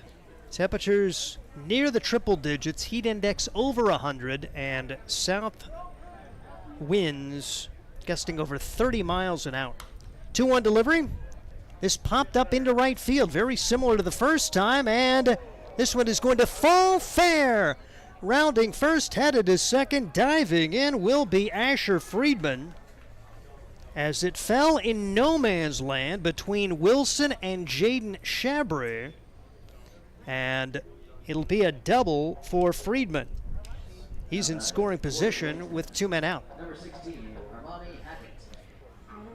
And Amari Hackett will bat now. Amari Hackett, Maryland Eastern Shore commit, got his first hit of the summer campaign back in inning number 3. We're now in the 4th. Tying run comes to the plate. In a 5-3 contest, the Hastings Sodbusters on top with 2 outs. As the lefty, Creighton Jacobitz, delivers inside, and it gets by the catcher. Cross couldn't keep that one in front. Wild pitch will put Friedman to third base. And another one of those, it would be a 1-run game. And now Amari Hackett, pretty much any ball put in play that's not an out will bring home that run from third base. 5-3, the Sodbusters on top. Here's the pitch. Right there for a strike. 1 ball and 1 strike on Amari Hackett.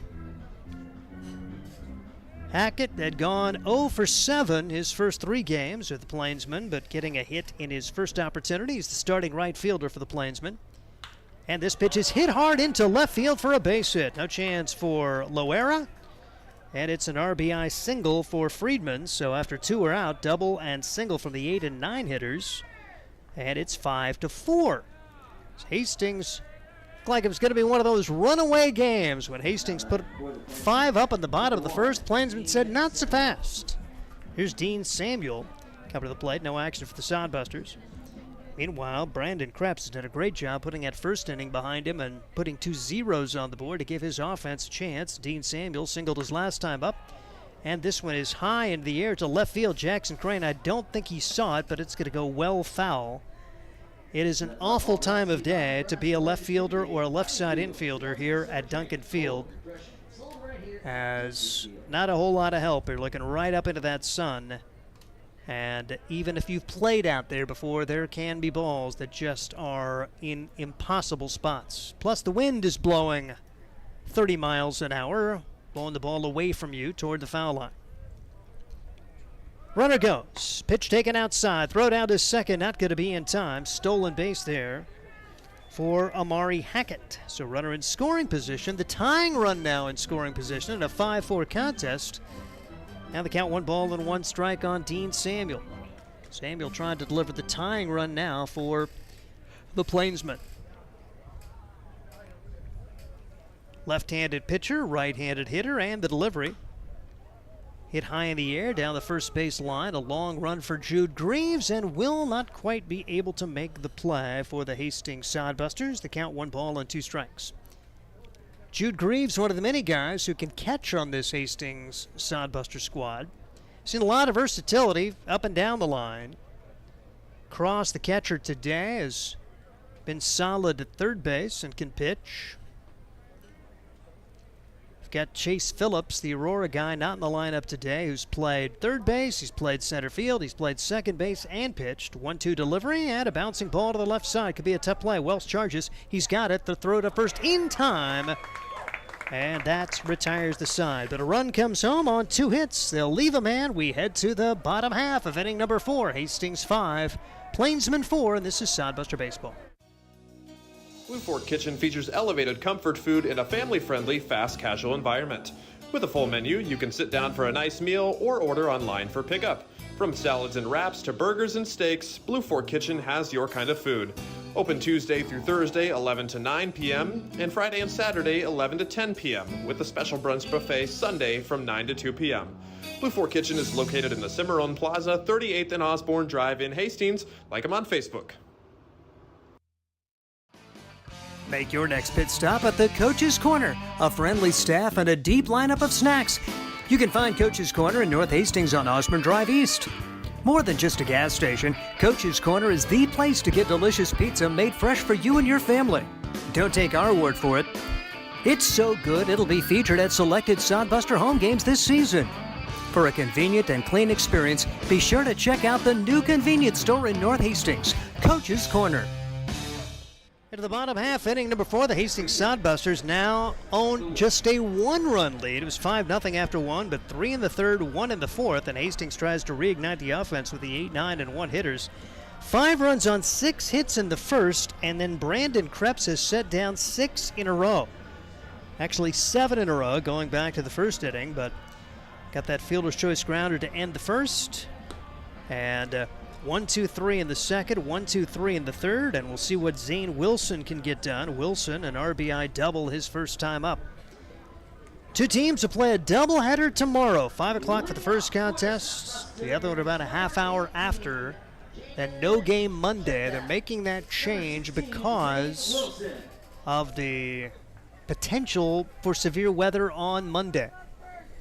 It's being proactive about it, plus you've got a Sunday where you can get 2 games in. Krebs' first pitch, across for a strike, no balls and a strike on Zane Wilson. Wilson picking up his second hit of the summer campaign. He's a finance major from Saginaw Valley State. Went to Orchards Lake St. Mary's High School. Steps in that left-handed batter's box. Krebs working quickly and brings it home. Bouncing ball to the right side. First baseman's got it. Steps on the bag. Very easy for Braden Boyle. 3 unassisted. And the roll continues for Krebs. It's going to be Jet Hannaford coming in. He had an infield single his first time up. Stands at the right-handed box. Jet Hannaford, Arkansas Mountain Home, his school. Arkansas, very big part of this Sodbuster franchise. Pitches in the turf for ball 1. So a lot of Arkansas guys from Arkansas Tech and now other locales come and play for the Hastings Sodbusters. For Hannaford, good wide receiver in football. elected to play the baseball thing. Has a 3-hit game to his credit back on May 29th. Squares to bunt and takes it. Count 2 balls and no strikes on Jet Hannaford. Against Hawaii, 3 for 4, 3 runs batted in and a run scored in that 3-hit game early in the year. 2-0 delivery. Pitch on the inside corner for a strike, 2-1 on Jet Hannaford for the Hastings Sodbusters. 1 out, nobody on. Hastings trying to reignite the offense. It all went well the first time through the batting order against Brandon Krebs. Pitch in the turf, 3-1 the count. Love to get Jet and his speed aboard. And then the top of the order coming up. Like a second leadoff hitter batting in the 9-hole, Jet Hannaford. 5 runs, 6 hits for the Sodbusters, 4 runs, 6 hits for the Plainsmen. They've done a good job of putting that first inning behind them. And really, if a couple of outfield plays made, Plainsmen would have the lead. Mighty swing, no contact for Jet Hannaford, 3 balls and 2 strikes. Couple of balls put into play that fell for hits for the Hastings Sodbusters back in that first on a tough defensive day. With the wind blowing 30 miles an hour and also out in left field, it's tough to pick up the ball. 3-2 delivery. Ball 4. Jet Hannaford will hustle down for the Hastings Sodbusters. Runner at first, 1 out.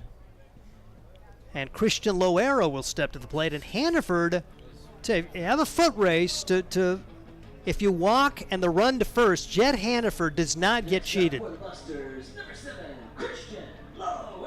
Here's Christian Loera now. He had 2 at-bats in the first inning. Hastings scored 5. He had an infield single and a run scored, then ended the inning with the fielder's choice grounder. Takes outside for a ball, 1 ball and no strikes. So just the second walk of the game issued by Krebs, who's done a great job of settling the team down after that first. That's the first base runner allowed since the first. This one put in play on the right side. The first baseman's got it and is going to make the tag there for the second out. So both the putouts here this inning in the person of Braden Boyle. 3 unassisted on that one. And Hannaford is in scoring position with Jaden Shabry trying to deliver. Shabry 0 for 1. He had a sacrifice bunt his first time up and struck out in the second. We're now in the 4th, and it's a tight game at 5-4. Hastings on top of the Plainsmen. It's the right-handed hitter, Jaden Shabry, trying to come through and bring home an insurance run.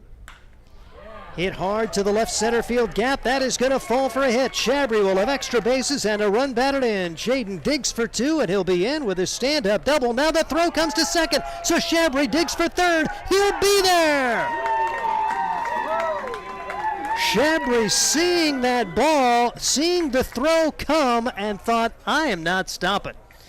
Just hit the second base bag and went to 3rd. Jaden Shabry gets a run batted in as Jet Hannaford will score.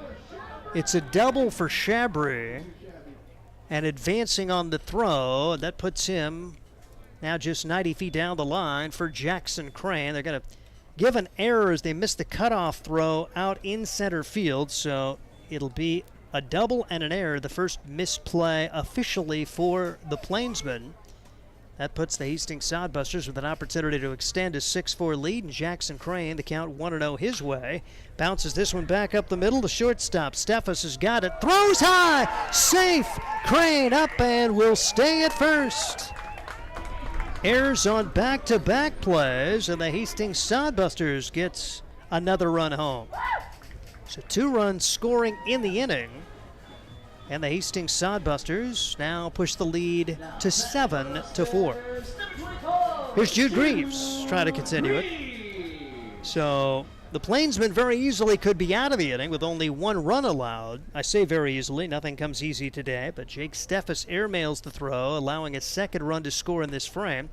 As the pitch is down low for ball 1, 1 ball and no strikes on Greaves. A walk and a run scored his first time up. He grounded out in the second. We're down the 4th. Sodbusters getting a couple of runs back now. That they had seen that 5-run lead slice to just 1.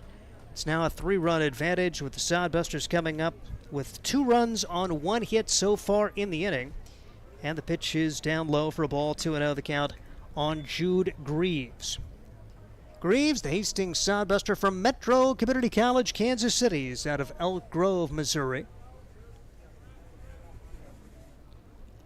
Here's the pitch. Taken low for a ball. And 3-0 the count on Greaves. Greaves with a 3-hit contest coming at Casper on June 9th. Sodbusters another home game today after they beat the Nebraska Prospects yesterday 7-0. 3-0 delivery on the way. And this one taken for a strike, 3-1 the count. Hastings winning that contest on the home field. 7 runs, 9 hits, allowing only 2 hits. The Nebraska Prospects shut out. 3-1 delivery as the runner goes. It's taken high for a ball. So an error and a walk to go along with the double since 2 men were out. The Sodbusters trying to make it hurt here as Brock Cross will come to the plate.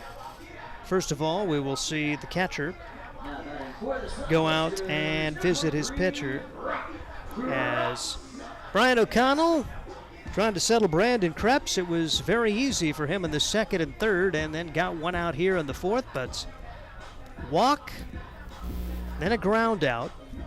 Since that time, RBI double, a couple of errors thrown in, and a walk.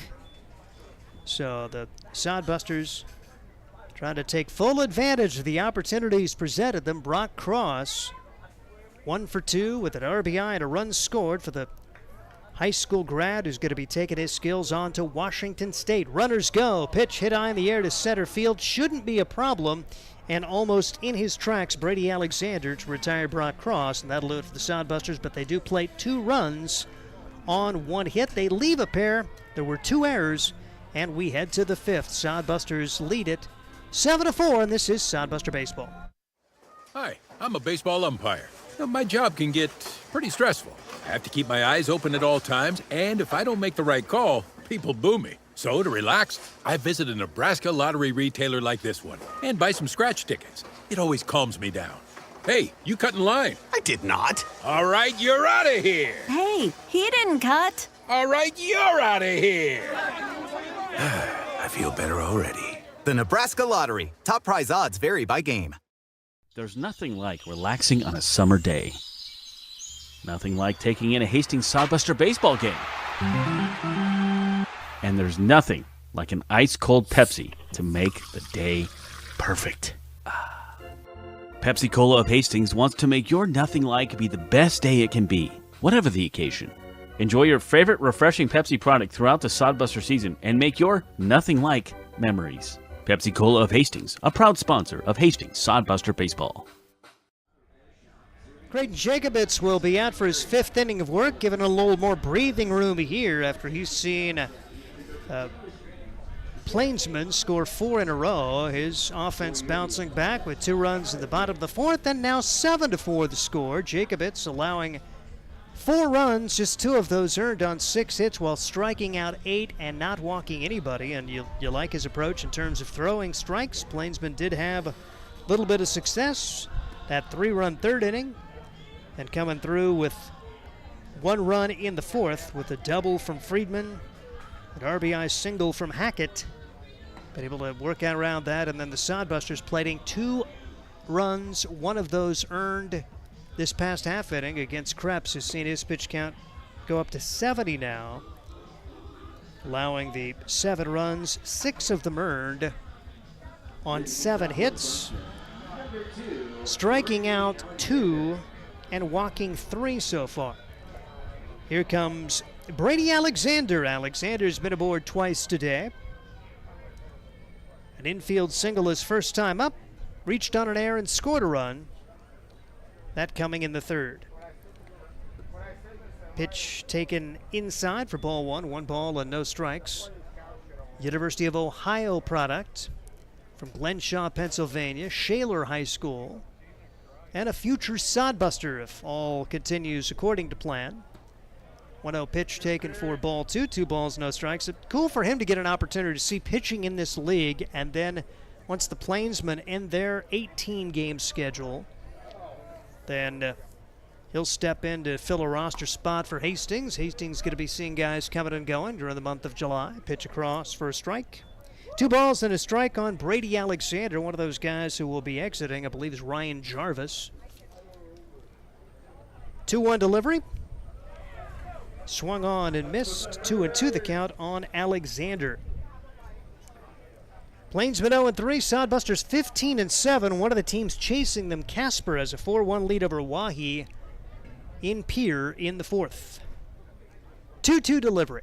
Swing and a miss. Creighton Jacobitz sets down Brady Alexander. Strikeout number 9, and Chris Ortega step in. He has 2 rocket shots against Creighton Jacobitz. One of those in a normal ballpark, probably his extra bases, his first time up, and then the last time he did burn one over the left fielder. On a day like today, any ball over an outfielder is pretty impressive. He's first pitch swinging. He does not get cheated, and strike 1, the count on Chris Ortega. A senior to be at Midland University from Fresno, California. A lot of California ties to the Midland University program, including Bo Boyle, who's the head coach for the Plainsmen. Now getting his master's at Midland. As the count goes to 1 ball and 1 strike on Chris Ortega. 2 strikes the count on Ortega. And the pitch. Bouncing ball to the left side. Welch has got it. Throw to first. Low throw, and it's by Greaves, and Ortega is going to be safe. So Chris Ortega hustling down the line as Welch mishandled, then threw it low. Number 37, Brian O'Connell. And Brian O'Connell will step to the plate, as Welch will be credited with an error on that play. 1 on, 1 out for Brian O'Connell. It's a 7-4 game. Second error of the game for the Sodbusters. The Plainsmen had errors on back-to-back plays in the bottom of the 4th, opening the door for 1 unearned run to come across. O'Connell has not gained his measure of Jacobitz whatsoever, as he has struck out twice. As a matter of fact, the 4, 5, and 6 hitters for the Plainsmen have combined 6 strikeouts already. None of those guys have put the ball in play. Pitch just misses. Ortega at first base. 2-1 the count on O'Connell. And it's chopped foul to the plate. 2 balls and 2 strikes on O'Connell. Runner at first, 1 man out. Chris Ortega is the runner at first. Plainsmen, through their first 3 games, stealing 2 bases in 3 attempts. 7-4 lead for the Sodbusters, getting 2 runs back after the Plainsmen had scored 4 in a row. Now we're going to see a visit to the mound here, and that could be it for Jacobitz. I didn't see any action, but Josh Prenner coming out of the bullpen, and I wonder if there's a pitch count deal going on where they want to see Jacobitz have an opportunity to throw later in the week. And it looks like that is going to be the situation. So we will see a mid-batter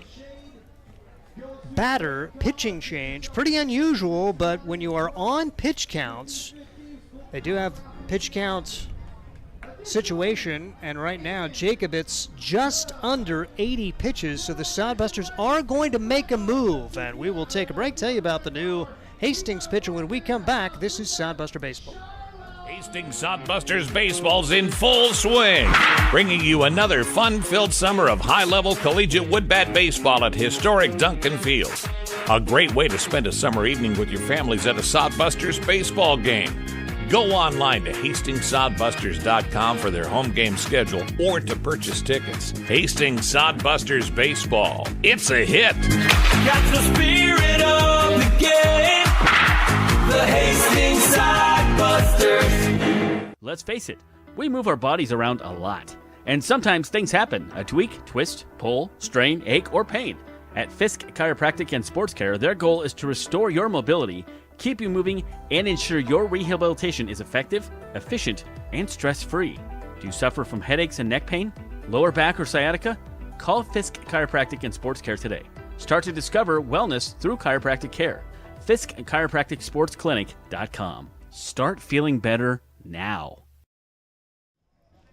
The day is done for Creighton Jacobitz, who does not finish the 5th inning here. There's 1 on and 1 out, trying to get 5 out of him, but more importantly, they take him out at 79 pitches, and with the pitch count restrictions here in the Independence League, that means he could come back Wednesday and pitch at Casper. So Josh Printer doing what he can to try to manage not only this game but the week, knowing he's got arms available and knowing Creighton Jacobitz, if he doesn't start on Wednesday, could certainly be a reliable reliever in what could be a critical series to end the first half at Casper. So you're thinking not 1, not 2, but 3 days ahead here in the Independence League, as stepping back in will be Brian O'Connell, and stepping to the mound will be Jacob Buldoin out of Arkansas Tech, 0-1, a 5.6 ERA.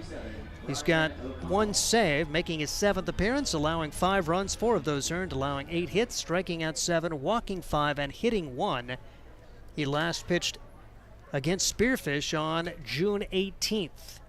Comes in, inherits a 2-2 count, and throws ball 3. 3 balls and 2 strikes on Brian O'Connell. He went 1 1/3 innings, allowed no runs, 2 hits, and struck out 1. 3-2 pitch. On the way. Swing and a miss. Gets the strikeout here. There are 2 outs in the inning, and Brody Boyle will step in. So good job for Buldoin to come right out of the pen and get the strikeout. 2 of the strikes in the column of Jacobitz. Buldoin gets the 3rd strike, and Brody Boyle, who struck out twice, stands in and takes high for ball 1. 1 ball and no strikes. The Beer Batters already struck out twice. It's a happy fan base. Not a bad crowd for 100-degree weather on a Saturday night here in Hastings, Nebraska. Runner at first, 2 outs now. The pitch is taken upstairs for a ball. 2 balls, no strikes. So you love the thought process of Coach Printer wanting to get a start out of Jacobitz, but knowing that if he can keep him under 80 pitches, he can bring him back Wednesday in some fashion. Starting, relieving, don't know. We'll have to see how it all works out. Jacobitz was a reliever all of last year and through relief for Cloud County, but has been a starter exclusively this summer. 2-1 delivery on the way. Buldoin can bring it a little bit. Almost 90 miles an hour, that one hitting 89, and it's 2 balls and 2 strikes to count on Brody Boyle, trying to avoid his 3rd strikeout in as many at-bats. 2-2 with 2 outs. Buldoin brings it home. Bouncing ball foul over by the Hastings dugout. It remains 2 balls and 2 strikes on Brody Boyle. A good day ended for Creighton Jacobitz, but it comes up short of 5 innings. She was on that strict pitch count limit to give him 1 more opportunity to pitch at the end of the first half, because after Wednesday, you're going to have a pretty extended break for everybody, so you want to get all your dudes the opportunity to pitch what will be a critically important series. Pitch taken upstairs, now 3 balls and 2 strikes. But again, Casper trying to keep pace. Spearfish is off, so they are helpless to help their own cause. They were a half game back of Hastings. They are big Plainsmen and Oahe fans this weekend. 3 balls, 2 strikes, 2 outs. Ortega will be taking off, and the pitch swung on and missed. Nothing happening for the Plainsmen here in the 5th inning. No runs, no hits, 1 error. 1 man left. We're to the bottom half of inning number 5. Sodbusters on top by a score of 7-4. This is Sodbuster Baseball. At Hastings College, we celebrate all the ways you shine. From more than 20 athletic teams to band, choir, theater, and art, plus esports, creative writing, speech, and media.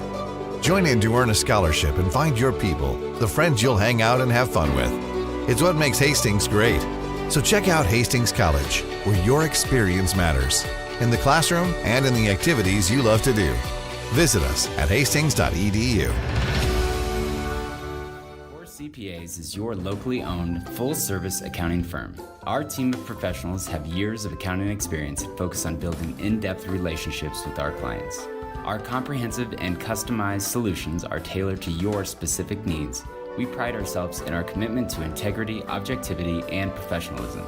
At Core CPAs, we provide tax services, payroll, bookkeeping, assurance and financial reporting, and much more. Visit our website at corecpas.us. In the bottom half of inning number 5, it's Steve Stein, Noah Pegel, Connor Christensen from Duncan Field. The Hastings Sodbusters continue to lead it 7-4. It'll be Welsh, Foley, and Wilson to bat against Brandon Krebs. Krebs, a courageous outing in progress, 70 pitches thrown. A good portion of those, 32 of them coming in the first when the Sodbusters put up 5 runs on 6 hits. Hastings then shut out the second and third before plating 2 runs on 1 hit. Just one of those runs earned as a couple of errors helped the cause. Meanwhile, Creighton Jacobitz, 4 1/3 inning work, rather. Jacob Buldoin coming in and getting the final 2 outs in the top of the 5th. Off-speed pitch across for a strike. No balls and a strike on Welch. A big 2-run double in the first. He grounded out to the second baseman in inning number 3. Now in the 5th, here's the delivery. Bounces in there, 1 hop. Good stop for Brian O'Connell. Last report, Casper leading Hawaii 4-1. LSU and Coastal Carolina still 1-0. Go Coastal Carolina. I'm sorry, I'm probably not supposed to root, but that's just me. As the pitch misses for ball 2, 2 balls and a strike. One of the neater stories in college baseball. Kind of like the Gonzaga of college baseball. Coastal Carolina. Pitch pop foul, 2 balls and 2 strikes. They do have a national championship to their credit, but they're not the Southeastern Conference, and so it would be fun. 2-2, the count on Tyler Welch. The Arizona guy who stands in the right-handed box against the right-handed pitcher Krebs. And Welch fights it away again for another foul ball. 2 balls and 2 strikes on Tyler Welch. Welch playing the role of assistant coach on the road, although he's got a couple of starts on the road this year too, so Josh Prenner uses him when he wants to, either at the first base coaching box or at the plate in the field. Pops this one foul, and 2 balls and 2 strikes still on Welch, giving it a battle and working the pitch count of Krebs, who's seen it rise well over 70, 75 pitches thrown for Brandon Krebs. 2-2 delivery. Another foul ball. It'll be the 8th pitch of the at-bat coming to Tyler Welch. Welch battling things off here. And Krebs will try it again on a 2-2 delivery. This one popped up into right field. Coming on and making the grab will be Amari Hackett. 1 out after that long battle with Tyler Welch. And Ethan Foley steps to the plate. He's 0 for 2. Grand Island guy, a Grand Island senior high grad from just up the road, about 25 miles. Playing his college ball, junior college variety, down in southeast Kansas at Coffeyville. Pitch taken high and tight, 1 ball and no strikes on Ethan Foley for the Hastings Sodbusters. Coffeyville had a pretty good spring, 35-20 in that rugged Jayhawk conference. They play in the Jayhawk East. Pitches missing for a ball, 2 balls and no strikes on Foley. Trying to get base runners here for Wilson and Hannaford. 2-0 pitch. Big swing, no contact. Sodbusters 7 runs, 7 hits. The Plainsmen 4 runs, 6 hits. Each team with 2 errors as we work in the bottom of the 5th inning. Krebs the 2-1 delivery. Swing and a miss, 2-2 on Ethan Foley. Same 2 teams will play tomorrow, but it will be a doubleheader. They've moved Monday's game to tomorrow as part of a twin bill due to potential bad weather. 2-2 pitch stays upstairs, 3-2. So 5 o'clock doubleheader, a pair of 7-inning games here at Duncan Field. Then Monday off, and then at Casper for 3 monster games. Looping liner into right field and making a jumping grab as Amari Hackett didn't have a great line on it. Thought it was going to drop in front of him and came running in and had to reach his glove up for a second fly out to the right fielder of the inning. And here's Zane Wilson, who had a double his first time up. 1 for 2. A run batted in for Zane Wilson. Stands at the left-handed box against Krebs, trying to work a 1-2-3 inning for the 3rd time in 5 tries. Has a big swing, no contact. Sodbusters plated 5 runs on 6 in the first. Got 2 runs on 1 hit in the fourth.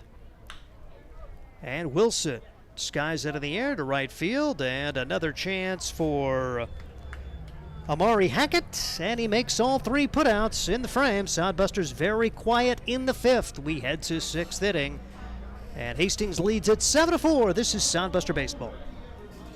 Blue Fork Kitchen features elevated comfort food in a family-friendly, fast casual environment. With a full menu, you can sit down for a nice meal or order online for pickup. From salads and wraps to burgers and steaks, Blue Fork Kitchen has your kind of food. Open Tuesday through Thursday, 11 to 9 p.m., and Friday and Saturday, 11 to 10 p.m., with a special brunch buffet Sunday from 9 to 2 p.m. Blue Fork Kitchen is located in the Cimarron Plaza, 38th and Osborne Drive in Hastings. Like them on Facebook. Make your next pit stop at the Coach's Corner. A friendly staff and a deep lineup of snacks. You can find Coach's Corner in North Hastings on Osborne Drive East. More than just a gas station, Coach's Corner is the place to get delicious pizza made fresh for you and your family. Don't take our word for it. It's so good it'll be featured at selected Sodbuster home games this season. For a convenient and clean experience, be sure to check out the new convenience store in North Hastings, Coach's Corner.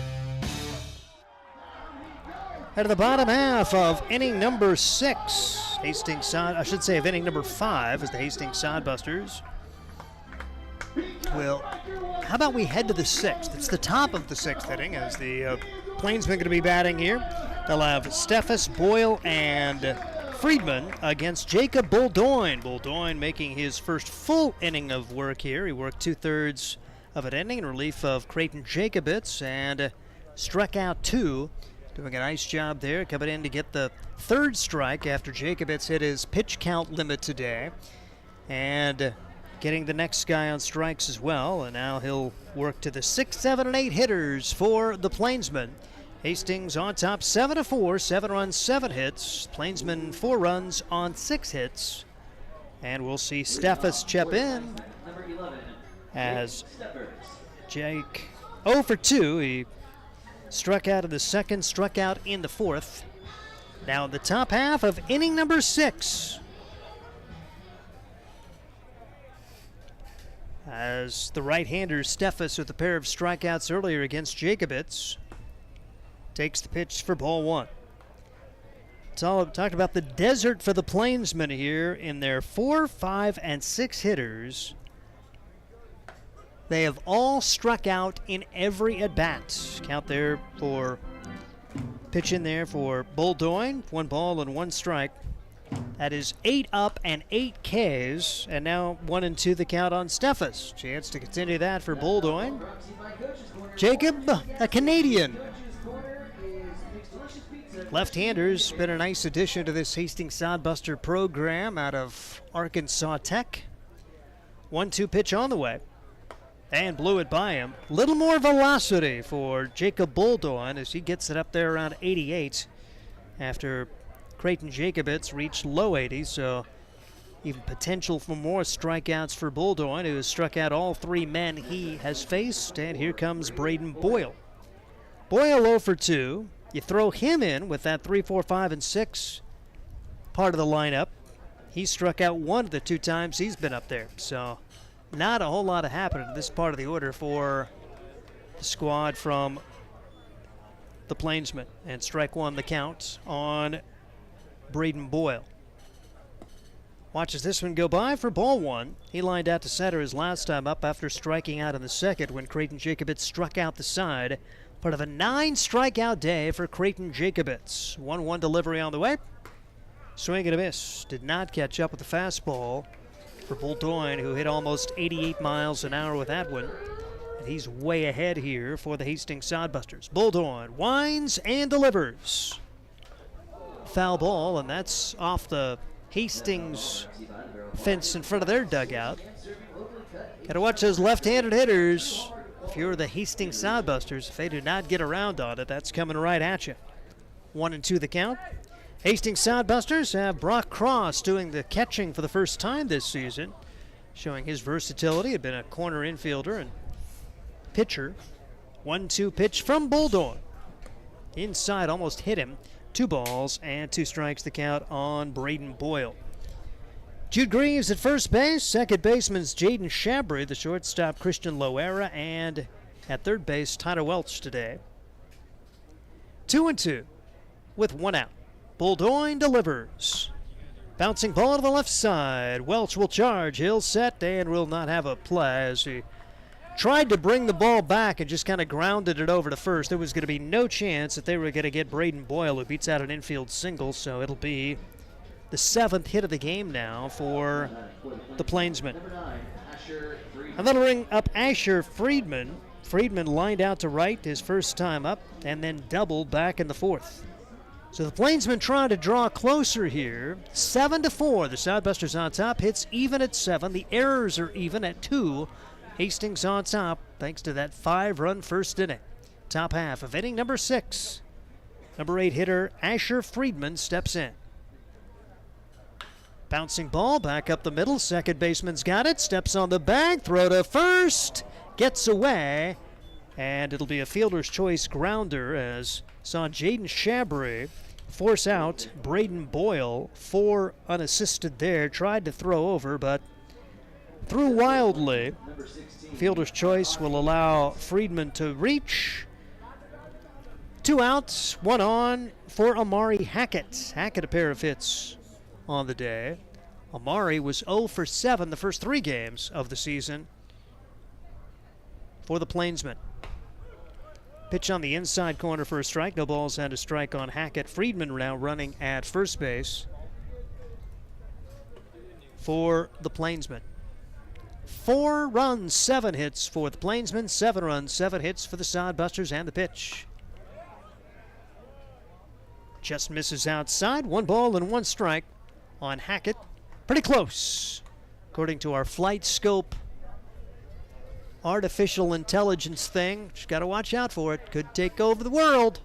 If it can call balls and strikes, who knows what's next? I'm just saying. Hard hit ball, fair down the right field line. As Wilson will go over and play it, there will be runners at the corners after the solidly struck ball after the bat of Amari Hackett, who's 3 for 3. Just got it over the first base bag, and there are runners at the corners now with 2 outs for Dean Samuel, top of the orders. A big chance here. Tying run will come to the plate, and the Plainsmen continue to battle it, like their courage. But Boyle's done a nice job these last couple of years. Play only road games, really have no home. Does a nice job of managing the pitchers. Gets them to play hard every day, even when maybe it doesn't go their way. And they've trailed early 5-0 in this one, and they have kept putting on the pressure as the pitch is taken high for ball 1. 1 ball and no strikes. Every time you feel you're kind of in control. Here come the Plainsmen again. Runners at the corners, 2 out. Pretty big spot in the game as Sodbusters trying to maintain a 3-run lead. And the 1-0 delivery taken for a strike. 1-1 the count on Samuel, who's 1 for 3 on the day. A single back in the 3rd and a run scored. He is struck out and he is grounded out. Buldoin trying to put a 0 on the board here in the top half of the 6th. The pitch just misses outside. 2-1 the count on Samuel. Just wide of the zone, so says the flight scope. And so you give credit to Torrance Williams. He's the home plate umpire. Nolan Chiguru working the field here today at Duncan Field. Runner goes. 2-1 pitch. Bounce to the right side. First baseman's got it. Race to the bag. Won by a step there by Jude Greaves, and the Plainsmen are turned away. No runs. 2 hits. 2 men left and way to the bottom half of inning number 6. Hastings 7, the Plainsmen 4, and this is Sodbuster Baseball. Hi, I'm a baseball umpire. My job can get pretty stressful. I have to keep my eyes open at all times, and if I don't make the right call, people boo me. So to relax, I visit a Nebraska lottery retailer like this one and buy some scratch tickets. It always calms me down. Hey, you cut in line. I did not. All right, you're out of here. Hey, he didn't cut. All right, you're out of here. I feel better already. The Nebraska Lottery. Top prize odds vary by game. There's nothing like relaxing on a summer day. Nothing like taking in a Hastings Sodbuster baseball game. And there's nothing like an ice-cold Pepsi to make the day perfect. Pepsi Cola of Hastings wants to make your nothing like be the best day it can be, whatever the occasion.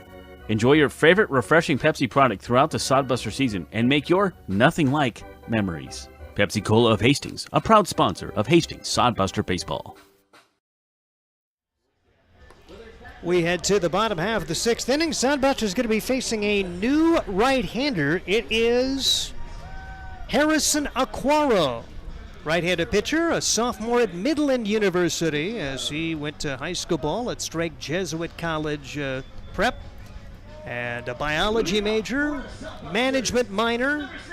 Had one appearance in the Fremont Series back on Thursday as he went 2 innings, no runs, 1 hit. Struck out 2, walked 1, trying to keep it a 3-run game here. Hastings on top 7-4. Jet Hannaford will step to the plate. He's 1 for 1 with an infield single, a walk, and a run scored. He is squaring to bunt and pops it up. Ugh, that's not what you want to see as Brian O'Connell easily makes that play, and 1 pitch, 1 out. As Harrison Aquaro comes in and gets the job done. Good job for Brandon Krebs as he battled through. Gave up 5 runs on 6 hits in the first, but able to work 5 innings today, saving the bullpen a bit through 86 pitches for the Plainsmen. Back to the top of the order, Christian Loera for the Sodbusters, and he takes a strike on the inside corner. Really good-looking breaking ball. The ball's 1 strike, 71 miles an hour on that breaking pitch from Aquaro. This team, Midland heavy here, as their head coach is Bo Boyle.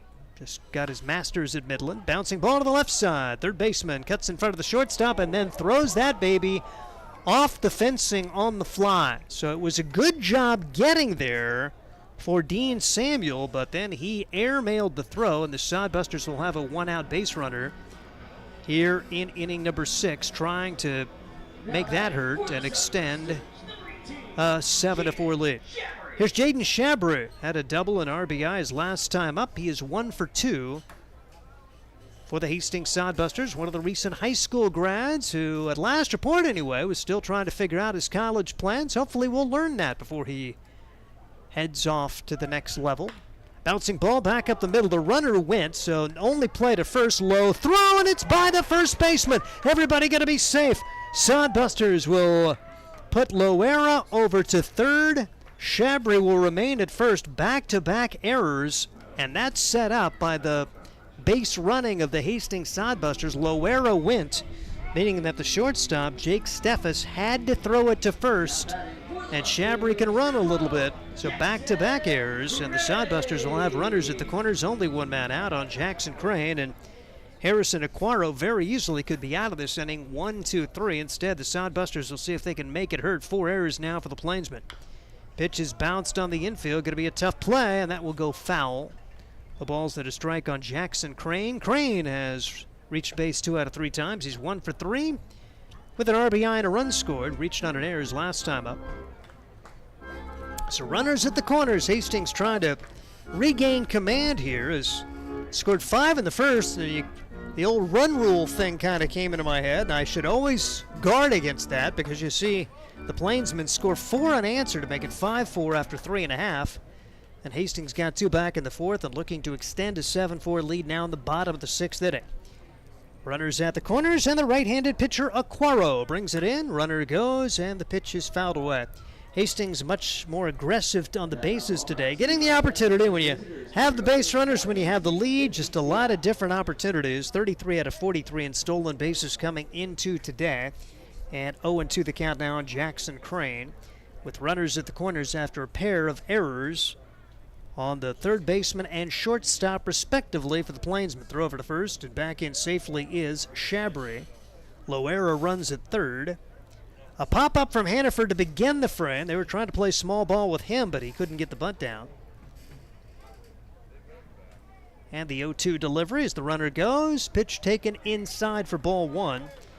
And runners at second and third on the stolen base from Jaden Chabry for the Hastings Sodbusters. That is his 2nd steal of the year. So 2 in scoring position now with the 3 and 4 hitters trying to bring him in. 1 ball and 2 strikes the count on Jackson Crane. And the pitch. Bouncing ball to the left side. The shortstop's got it. They will throw to first in time. But a good job there. They played the infield in, and Steffes makes up for his earlier error. Did a good job of looking Loera back to third base and throwing out Jackson Crane. It'll be up to Jude Greaves if Hastings is going to take advantage of these two sixth-inning errors. Greaves a walk and a run scored in the first. He has since grounded out and walked again. So 0 for 1 for Jude Greaves for the Hastings Sodbusters, playing first base today. As will be a visit to the mound here from the catcher, Brian O'Connell. O'Connell coming out to talk with Harrison Aquaro, the Houston Texan. Shout out to all the folks watching Sodbuster baseball against the Plainsmen today. Got a lot of Arkansas folks in the audience today as Jackson Crane, not only his parents here, but grandparents came up and introduced themselves before the game today. And so nice to meet Jackson Crane's family. Runners at second and third for the Hastings Sodbusters. And Jude Greaves trying to come through and watches this pitch go by for a strike on the inside corner. Sometimes you have to watch Torrance Williams a little bit longer. He'll say strike at the plate, but not put out the right hand. If you're not listening closely, it's tough to miss it. 0-1 delivery on the way. This one is bounced back up the middle. The shortstop, Steffes, boots! Everybody's safe. The third error of the inning for the Plainsmen will allow a run to score for the Hastings Sodbusters, and Harrison Aquaro certainly deserves better than this, as he has done the job pitching for the Plainsmen, but has not had any help behind him, and runners will be at the corners again. Here's Brock Cross trying to make it hurt. 5 errors for the Plainsmen after they had 6 yesterday, and they're getting them in bunches, and that's when you give up a lot of runs, when you have multiple errors in an inning. But Hastings needing that first hit to really put the finishing touches on the inning. They've scored only 1 so far. They have runners at the corners. The pitch fouled away. 2 strikes on Brock Cross. 6 errors yesterday after the Plainsmen had only 1 error the first 2 games combined. They have 11 errors in the last 2 games. And no balls and 1 strike to count on Cross. And the pitch, runner goes, pitch pulled back and then taken for a strike. Now it's 2 strikes on Cross with a stolen base for Jude Greaves. He's in scoring position now, and Cross down to the count 0-2. 1 for 4 on the day, I should say 1 for 3 on the day for Brock Cross with an RBI and a run scored, getting his first Hastings start as a catcher. 0-2 delivery. Misses outside, 1-2 on Brock Cross. Tyler Welch hoping for an at-bat in the on-deck circle for Hastings. 8-4, Hastings on top. 8 runs, 7 hits for the Sodbusters. 4 runs, 8 hits for the Plainsmen. A combined 7 errors in this one. Bouncing ball to the left side. Steffes has got it. The throw to first in time. And after all of that, Hastings can mount only 1 run. 1 run, no hits, 3 errors, and 2 men left. And we head to the 7th. It's Hastings 8, Plainsmen 4. This is Sodbuster Baseball. Hastings Sodbusters baseball's in full swing, bringing you another fun-filled summer of high-level collegiate woodbat baseball at historic Duncan Field. A great way to spend a summer evening with your families at a Sodbusters baseball game. Go online to HastingsSodbusters.com for their home game schedule or to purchase tickets. Hastings Sodbusters baseball. It's a hit. Got the spirit of the game. The Hastings Sodbusters. Let's face it, we move our bodies around a lot. And sometimes things happen. A tweak, twist, pull, strain, ache, or pain. At Fisk Chiropractic and Sports Care, their goal is to restore your mobility, keep you moving, and ensure your rehabilitation is effective, efficient, and stress-free. Do you suffer from headaches and neck pain, lower back or sciatica? Call Fisk Chiropractic and Sports Care today. Start to discover wellness through chiropractic care. Fisk Chiropractic Sports Clinic.com. Start feeling better now. Out of the 7th inning, the Hastings Sodbusters lead it by a score of 8-4, and Jacob Buldoin has worked an inning and 2/3 as he steps to the hill and relief of Creighton Jacobitz. Jacobitz pretty solid in his outing today, but pitch counted out today before the 5 innings complete. Who'd have thought when we saw the first inning that the starting pitcher for the Plainsmen would actually go longer than the starting pitcher for Hastings, but Krebs goes 5. Jacobitz just 4 1/3, but 79 pitches. That allows him to come back and pitch on Wednesday. Bulldoin has 27 pitches thrown since he's come into the contest. It's a bullpen game now, 8-4. The Hastings Sodbusters on top as Bulldoin is ready to go. Brock Cross, who made the 3rd out of the bottom half of the 6th inning, just now getting behind the plate, and we should be ready to go here very shortly as we're down to the final 3 innings of this one with Hastings trying to win at home again. Hastings has been solid in that respect this season, 10-2, while being 5-5 in road games this year. Lost that 3 out of 4 series at Spearfish, which means it gets really tight. Hastings 15-7, Spearfish 15-8 coming into today. Casper 11-7. Casper Nawahi squaring off today, as are the Nebraska Prospects and Fremont. Bulldoin set to go, and he'll face the right-handed hitting Brady Alexander to begin the 7th inning. Pitch inside for ball 1. 1 ball and no strikes to count. 1-0 delivery misses for ball 2. Alexander, an infield single in the 1st, reached on an error in the 3rd, struck out in the 5th, now the top half of the 7th inning. And an 8-4 Sodbuster lead. The pitch swung on and missed. They are just not catching up to the fastball. Took something off of that one. That was about 84. He has reached almost 90 today. 2-1 delivery. Went with the heat there and missed 3 balls and a strike. The count on Brady Alexander with Ortega and O'Connell also to bat here for the Plainsmen in the 7th. 3-1 delivery, not close. First walk for Bulldoin. Coming in for Jacobitz, he had struck out 3, and that's the first walk of the day for Hastings pitching. You really like that stat, particularly on a day when the winds are blowing in at 30 miles an hour. You like that stat no matter the weather conditions, but it's tough to hit much with authority, although we've seen both teams have some decent line drives. But odds are if you throw strikes, you gotta have a chance to get out here at Duncan Field. Hard hit ball. Ortega off the glove of Greaves. Couldn't make the play. Runners will be at 1st and 2nd, and nobody out on a solid shot off the bat of Ortega, and he just does not get cheated. Wow.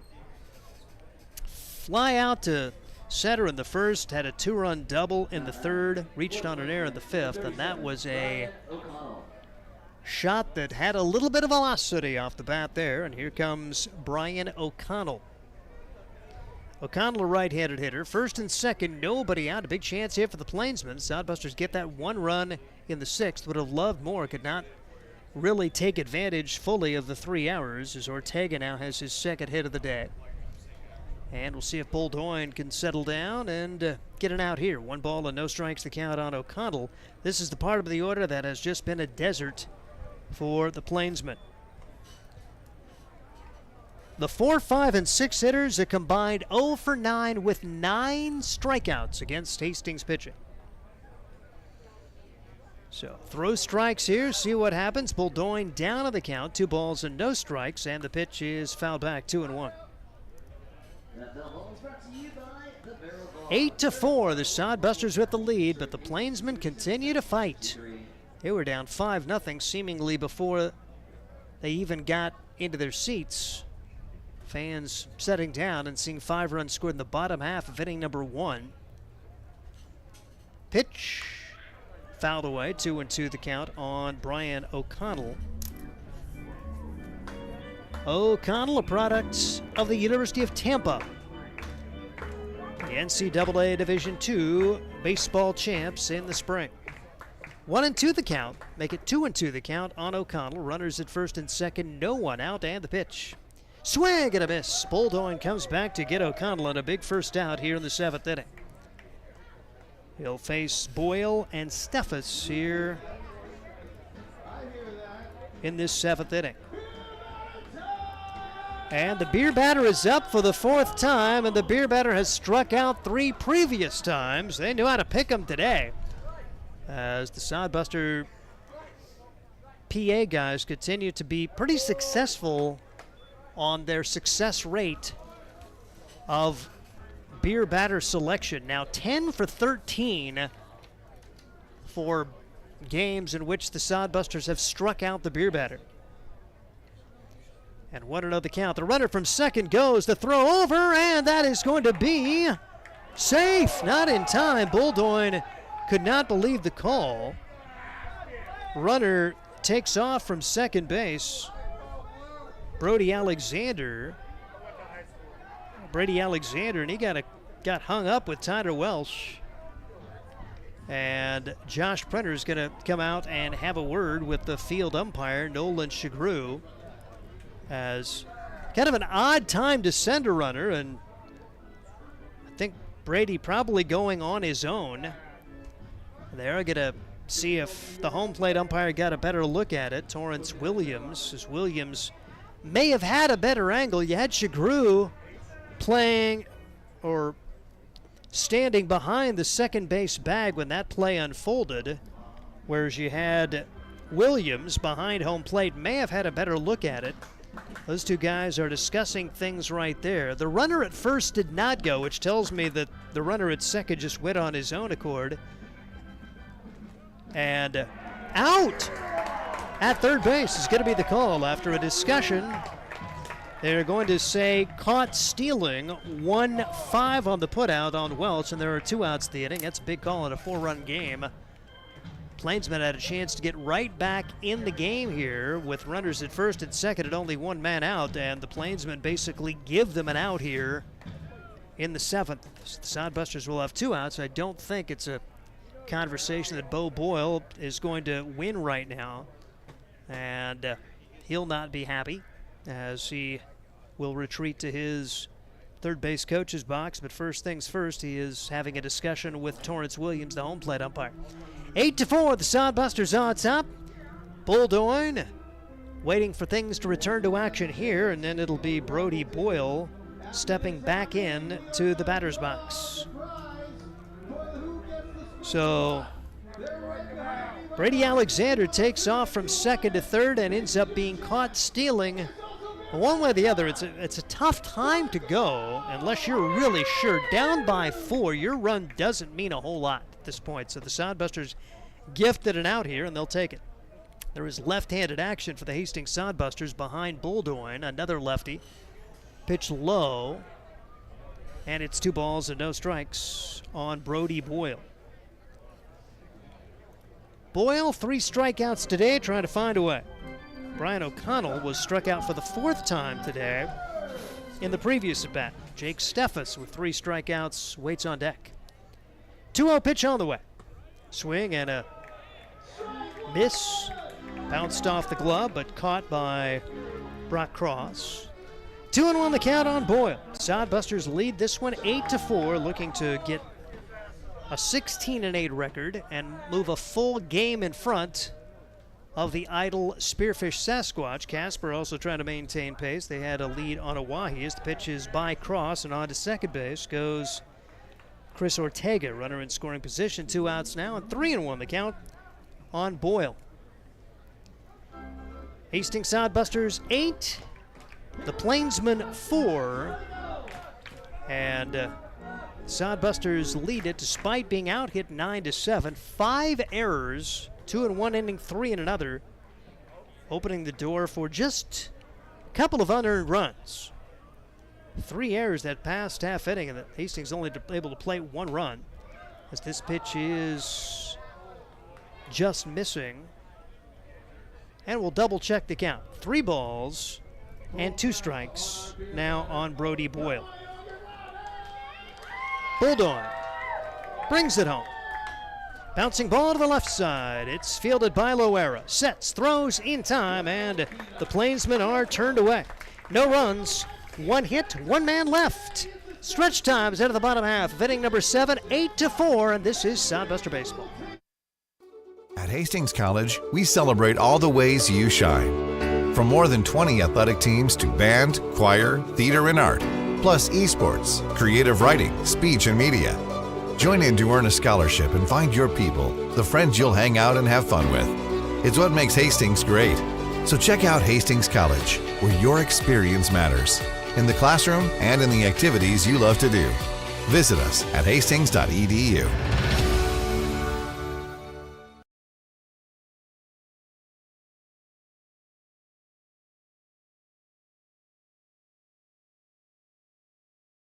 Core CPAs is your locally owned, full-service accounting firm. Our team of professionals have years of accounting experience and focus on building in-depth relationships with our clients. Our comprehensive and customized solutions are tailored to your specific needs. We pride ourselves in our commitment to integrity, objectivity, and professionalism. At Core CPAs, we provide tax services, payroll, bookkeeping, assurance and financial reporting, and much more. Visit our website at corecpas.us. Into the bottom half of the 7th inning, it's 8-4 Hastings. The Sodbusters setting their 6, 7, and 8 hitters up there against Harrison Arquero, as Arquero out there for his second inning of work came in and didn't have a whole lot of help defensively. 3 errors committed behind him, but he gave up only 1 unearned run. Here's Welsh, Foley, and Wilson trying to get it done in the 7th inning, looking for some insurance. They lead it by a score of 8-4. Aquaro brings it in, and that's outside for ball 1. Tyler Welch getting his first hit of the summer. A 2-run double back in the first. He's since grounded out and flown out.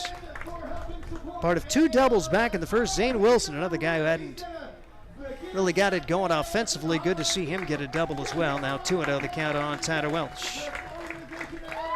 Welch, right-handed hitter against the right-handed pitcher. Aquaro brings it home and hit high in the air down the right field line, but foul. No chance for Amari Hackett. 2-1 on Welch. Sodbusters looking for more insurance here in advance of tomorrow's doubleheader. These 2 teams will play a pair of 7-inning games beginning at 5 o'clock. They are planning for Monday when thunderstorms could happen.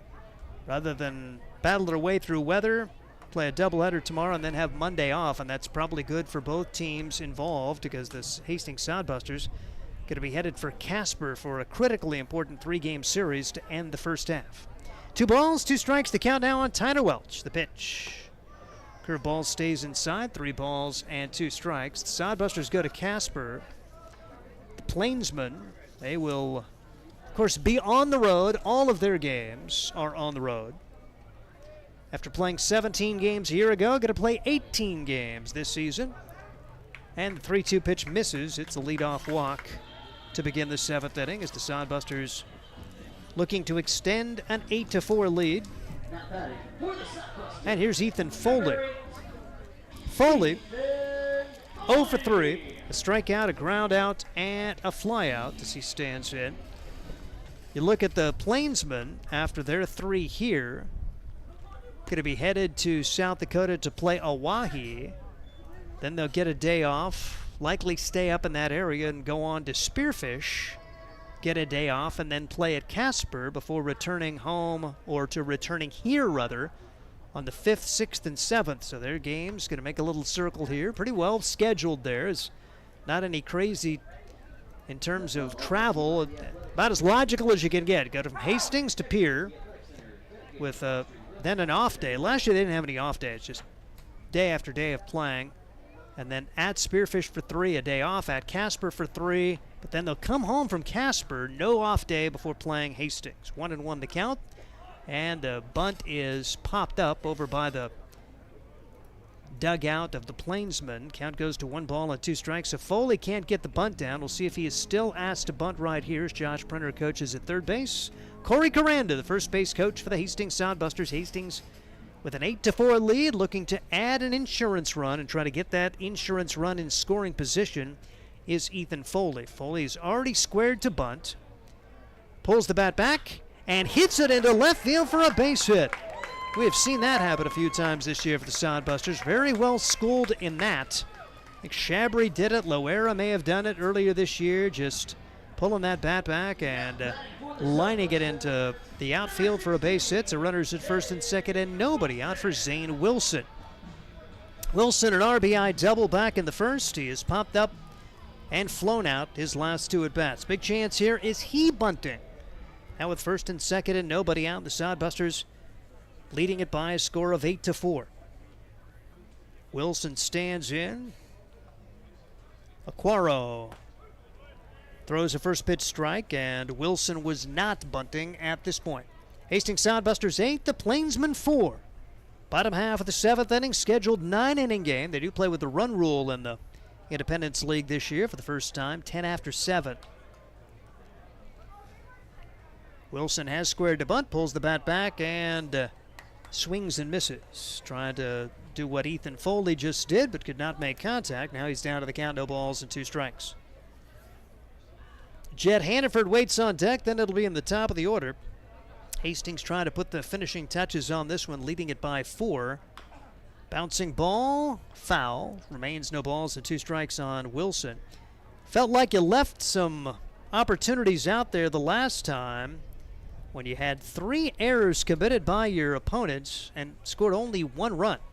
Sodbusters could not get any hit in that 6th inning. 1 hit, maybe you have 2 or 3 on the board, and you're thinking about a run rule this inning. As it stands, it's a 4-run lead. And the pitch just outside for ball 1. 1 ball and 2 strikes on the left-handed hitting Zane Wilson for the Hastings Sodbusters.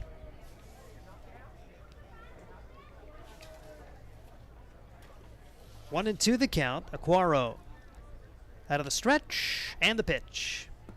Swing and a miss. Disappointing at bat there for Zane Wilson. It goes down on strikes. Couldn't get the bunt down, and then K's. And Jet Hannaford will try to pick his teammate up. He's been on base twice, 1 for 2 with a run scored. Jet Hannaford for the Hastings Sodbusters, an Arkansas Mountain Home product.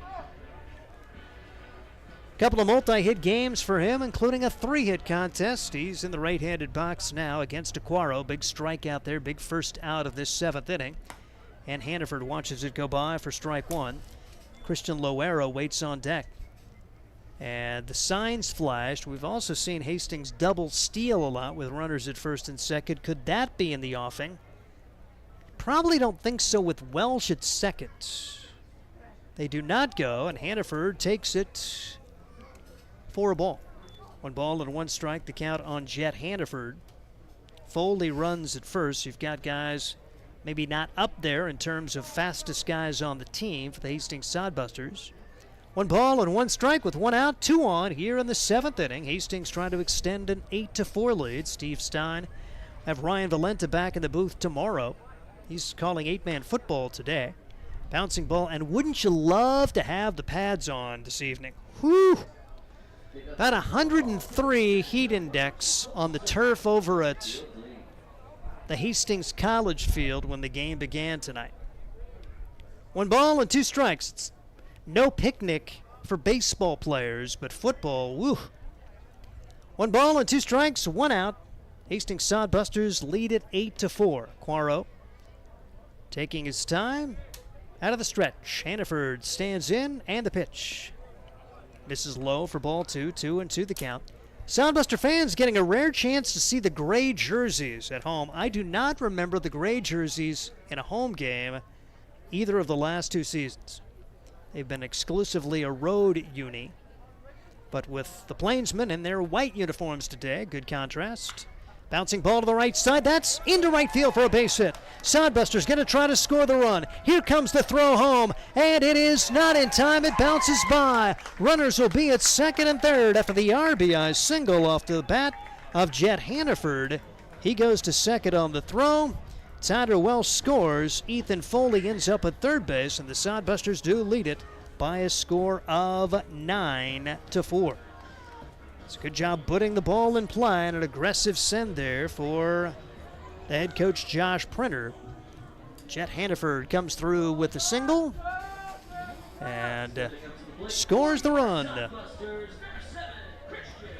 Here comes Christian Loera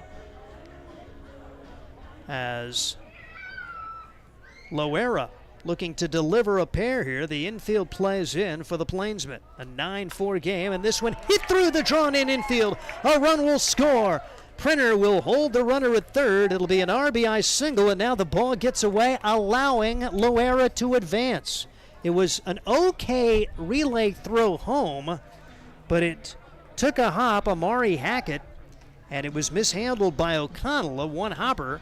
And Loera, very aggressive base running there, advances to second on the throw. Give an RBI to Christian Loera as Ethan Foley scores. And the Hastings Sodbusters have 2 on the board, and now they lead it 10-4. Still only one man out, and Jaden Shabry will bat. Shabry an RBI double in the 4th. Reached on an error in the 6th. He also has laid down a sacrifice bunt. 1 for 3 for Jaden Shabry. The infield continues to play in.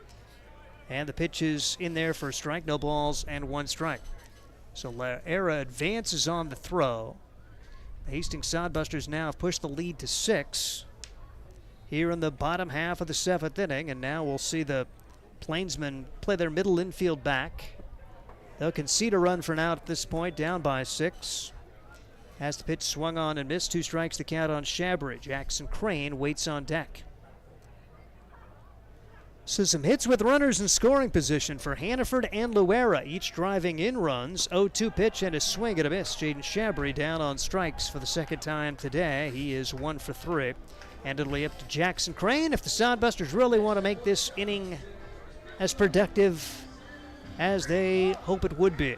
1 out of 4 for Jackson Crane with an RBI and a run scored. Stands at the right-handed box. Sequaro trying to minimize the damage here. Instead, it's a line drive, base hit back up the middle. 1 run will score. Loera in, and it's a 2-run single for Jackson Crane. He has 3 runs batted in on the day, and the Hastings Sodbusters take a 12-4 lead. Jackson Crane getting it done for the Hastings Sodbusters. He has his 2nd multi-hit game of the year. His last multi-hit game was a 3-for-5 day with a couple of doubles coming against Casper. And now here's Jude Greaves for the Sodbusters trying to continue the inning. The Sodbusters on top by 8 now, and this one is a line drive, but foul. No balls and a strike. The potential game-ending run is now at the plate for the Hastings Sodbusters. If they find a way to get the base runner, Jackson Crane, across, and Jude Greaves, they could end this game via the run rule after 7. But one way or the other, they've opened up an 8-run lead, and comfortably in front, throw over to first and back in safely is Jackson Crane. Crane did have a stolen base back in the 1st. You don't think he's probably going anywhere, up by 8 now. As the pitch taken inside, and it hit him as Greaves had that one bounce off his leg. The Hastings Sodbusters now will have runners at first and second and 2 outs. As Aquaro trying to keep this game going now. The potential game-ending run is on board. And we'll see a visit to the mound as their pitching coach will come out. Hilton Merriman. So after a really good first outing earlier in the week for Aquaro, he's seen it go awry here as the Sodbusters are going to put a pinch runner in there after that hit off the leg of Jude Greaves. Greaves will be lifted, and Hastings will use a pinch runner as Weston Johnston will run for Greaves. So Weston Johnston into the ball game for the Hastings Sodbusters has a pinch runner. And after Greaves took that hard shot off the leg, I think he had some protective armor, but it did not get enough of the armor and got more of his body. And so we'll see Weston Johnston enter the contest, the Arkansas Tech guy. Ag business major. He'll be a runner over there, and he represents the game-ending run. If the Sodbusters can get these 2 runs in, they would end this via the run rule. Brock Cross, 9th man to bat in the inning as Hastings scored 5 in the 1st, 2 in the 4th, 1 in the 6th, now 4 in the 7th to open things up, and up by 8. Here's the delivery as the runners go, and the pitch is low and in the turf, no throw. So Hastings will try to get those and will succeed in getting those potential game-ending runs into scoring position.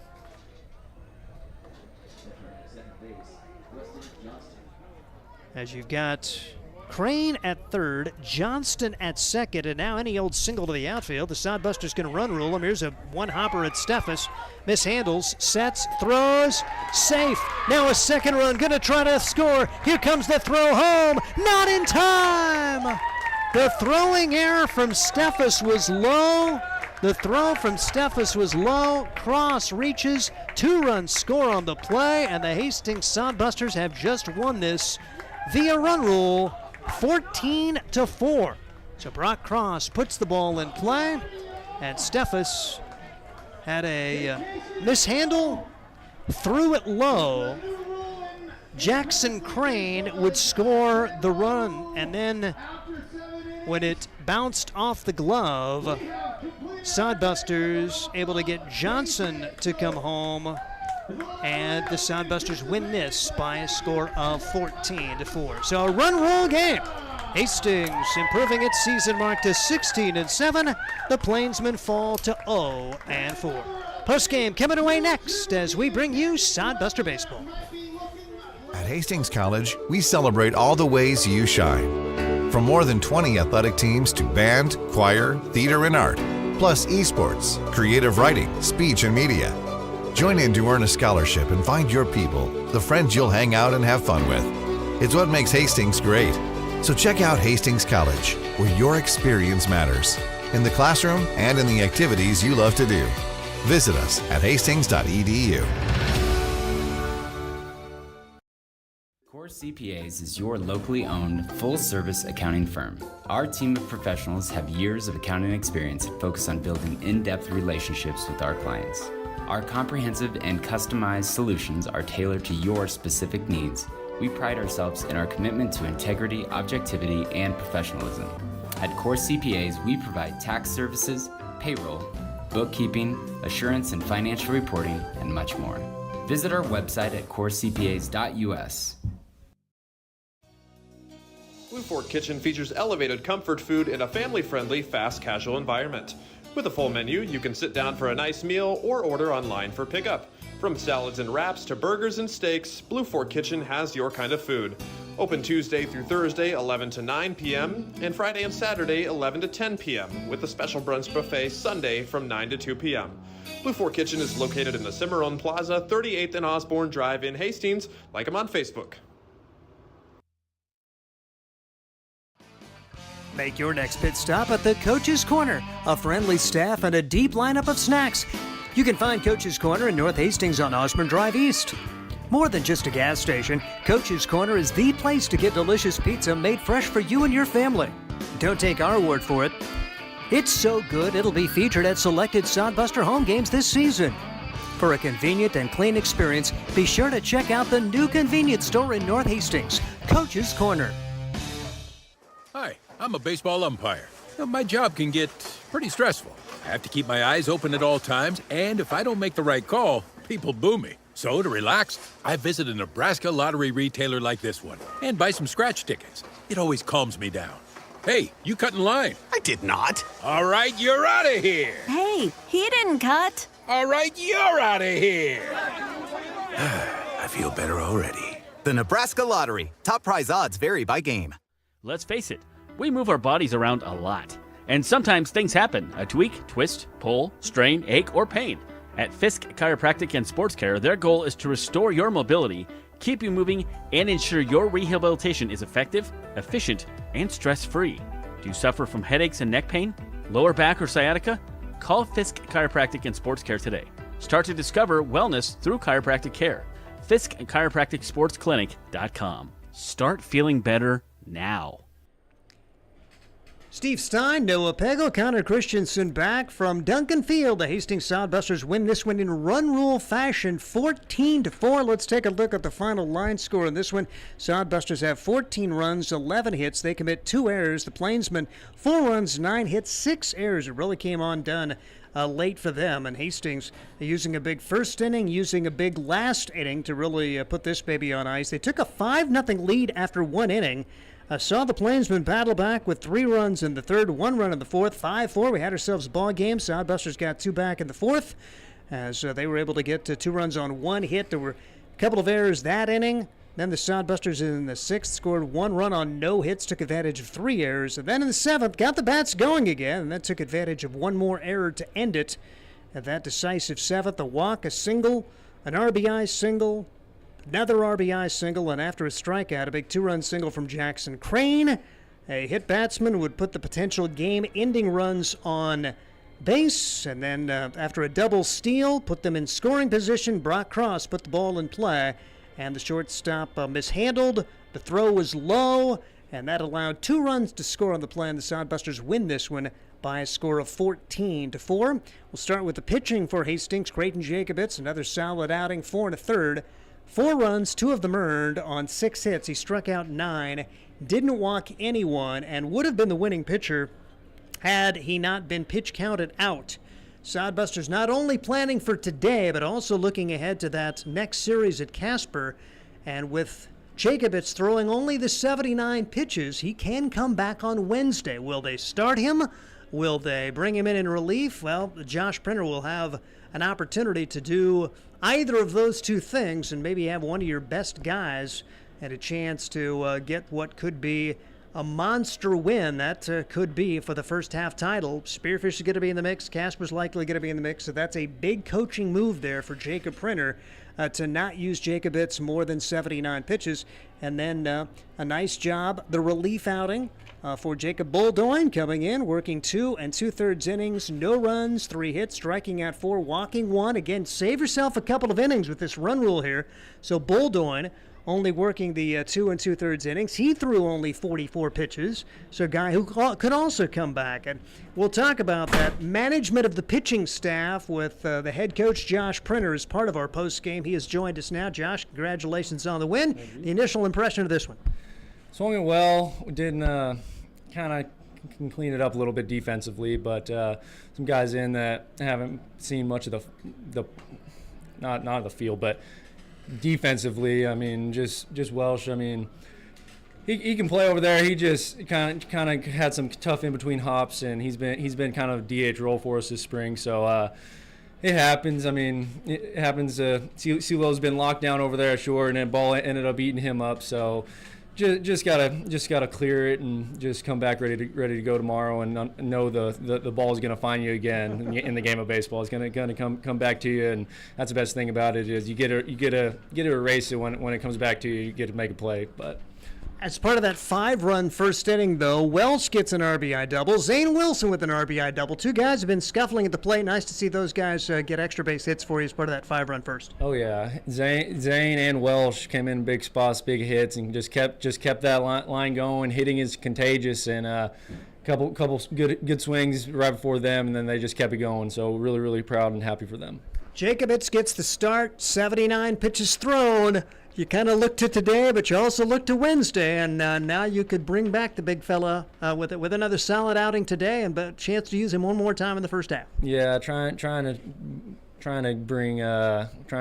have a healthy bullpen and starters heading into Casper, which not taking Plainsmen for granted whatsoever. We're going to come out ready to go again tomorrow, but just going to try to keep an eye on our pitch counts heading into Casper. And this run rule victory, I didn't think probably that was going to be in the offing, but 6 runs in the 7th, that also saves pitches for Jacob Boldoin, too.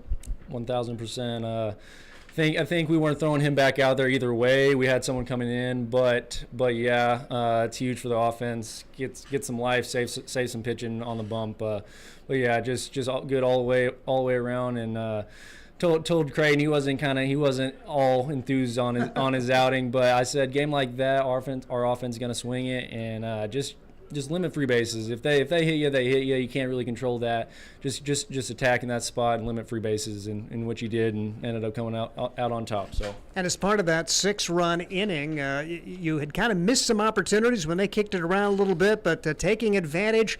Had the big double steal. I know people thinking, why are you double stealing up by 8? But you get your potential game-ending runs in scoring position, and lo and behold, ball put in play, game over. Yeah, I mean, I'm not one to do it up 10 at all, stealing or anything like that. I'm not trying to rub no one's nose in it, but just the situation we're in, trying to head into Casper, try to save some pitching, and just really that's it. I mean, just trying to save some arms. And really, that's the run rule does change your mentality in a game like this, where okay, we have a chance to end this right here. And I think for people who don't understand that, that's a good explanation. 1,000%. Like I said, not trying to rub no one's nose in anything. I mean, they had 9 hits on the board. We only had 11. So props to the Plainsmen, and just come back out ready to rock tomorrow. We got two 7s tomorrow, but also want to throw in Foley had a big Butcher Boy slash there, and ended up hitting a really good line drive. Really proud of Welsh, Zane, and Foley right there.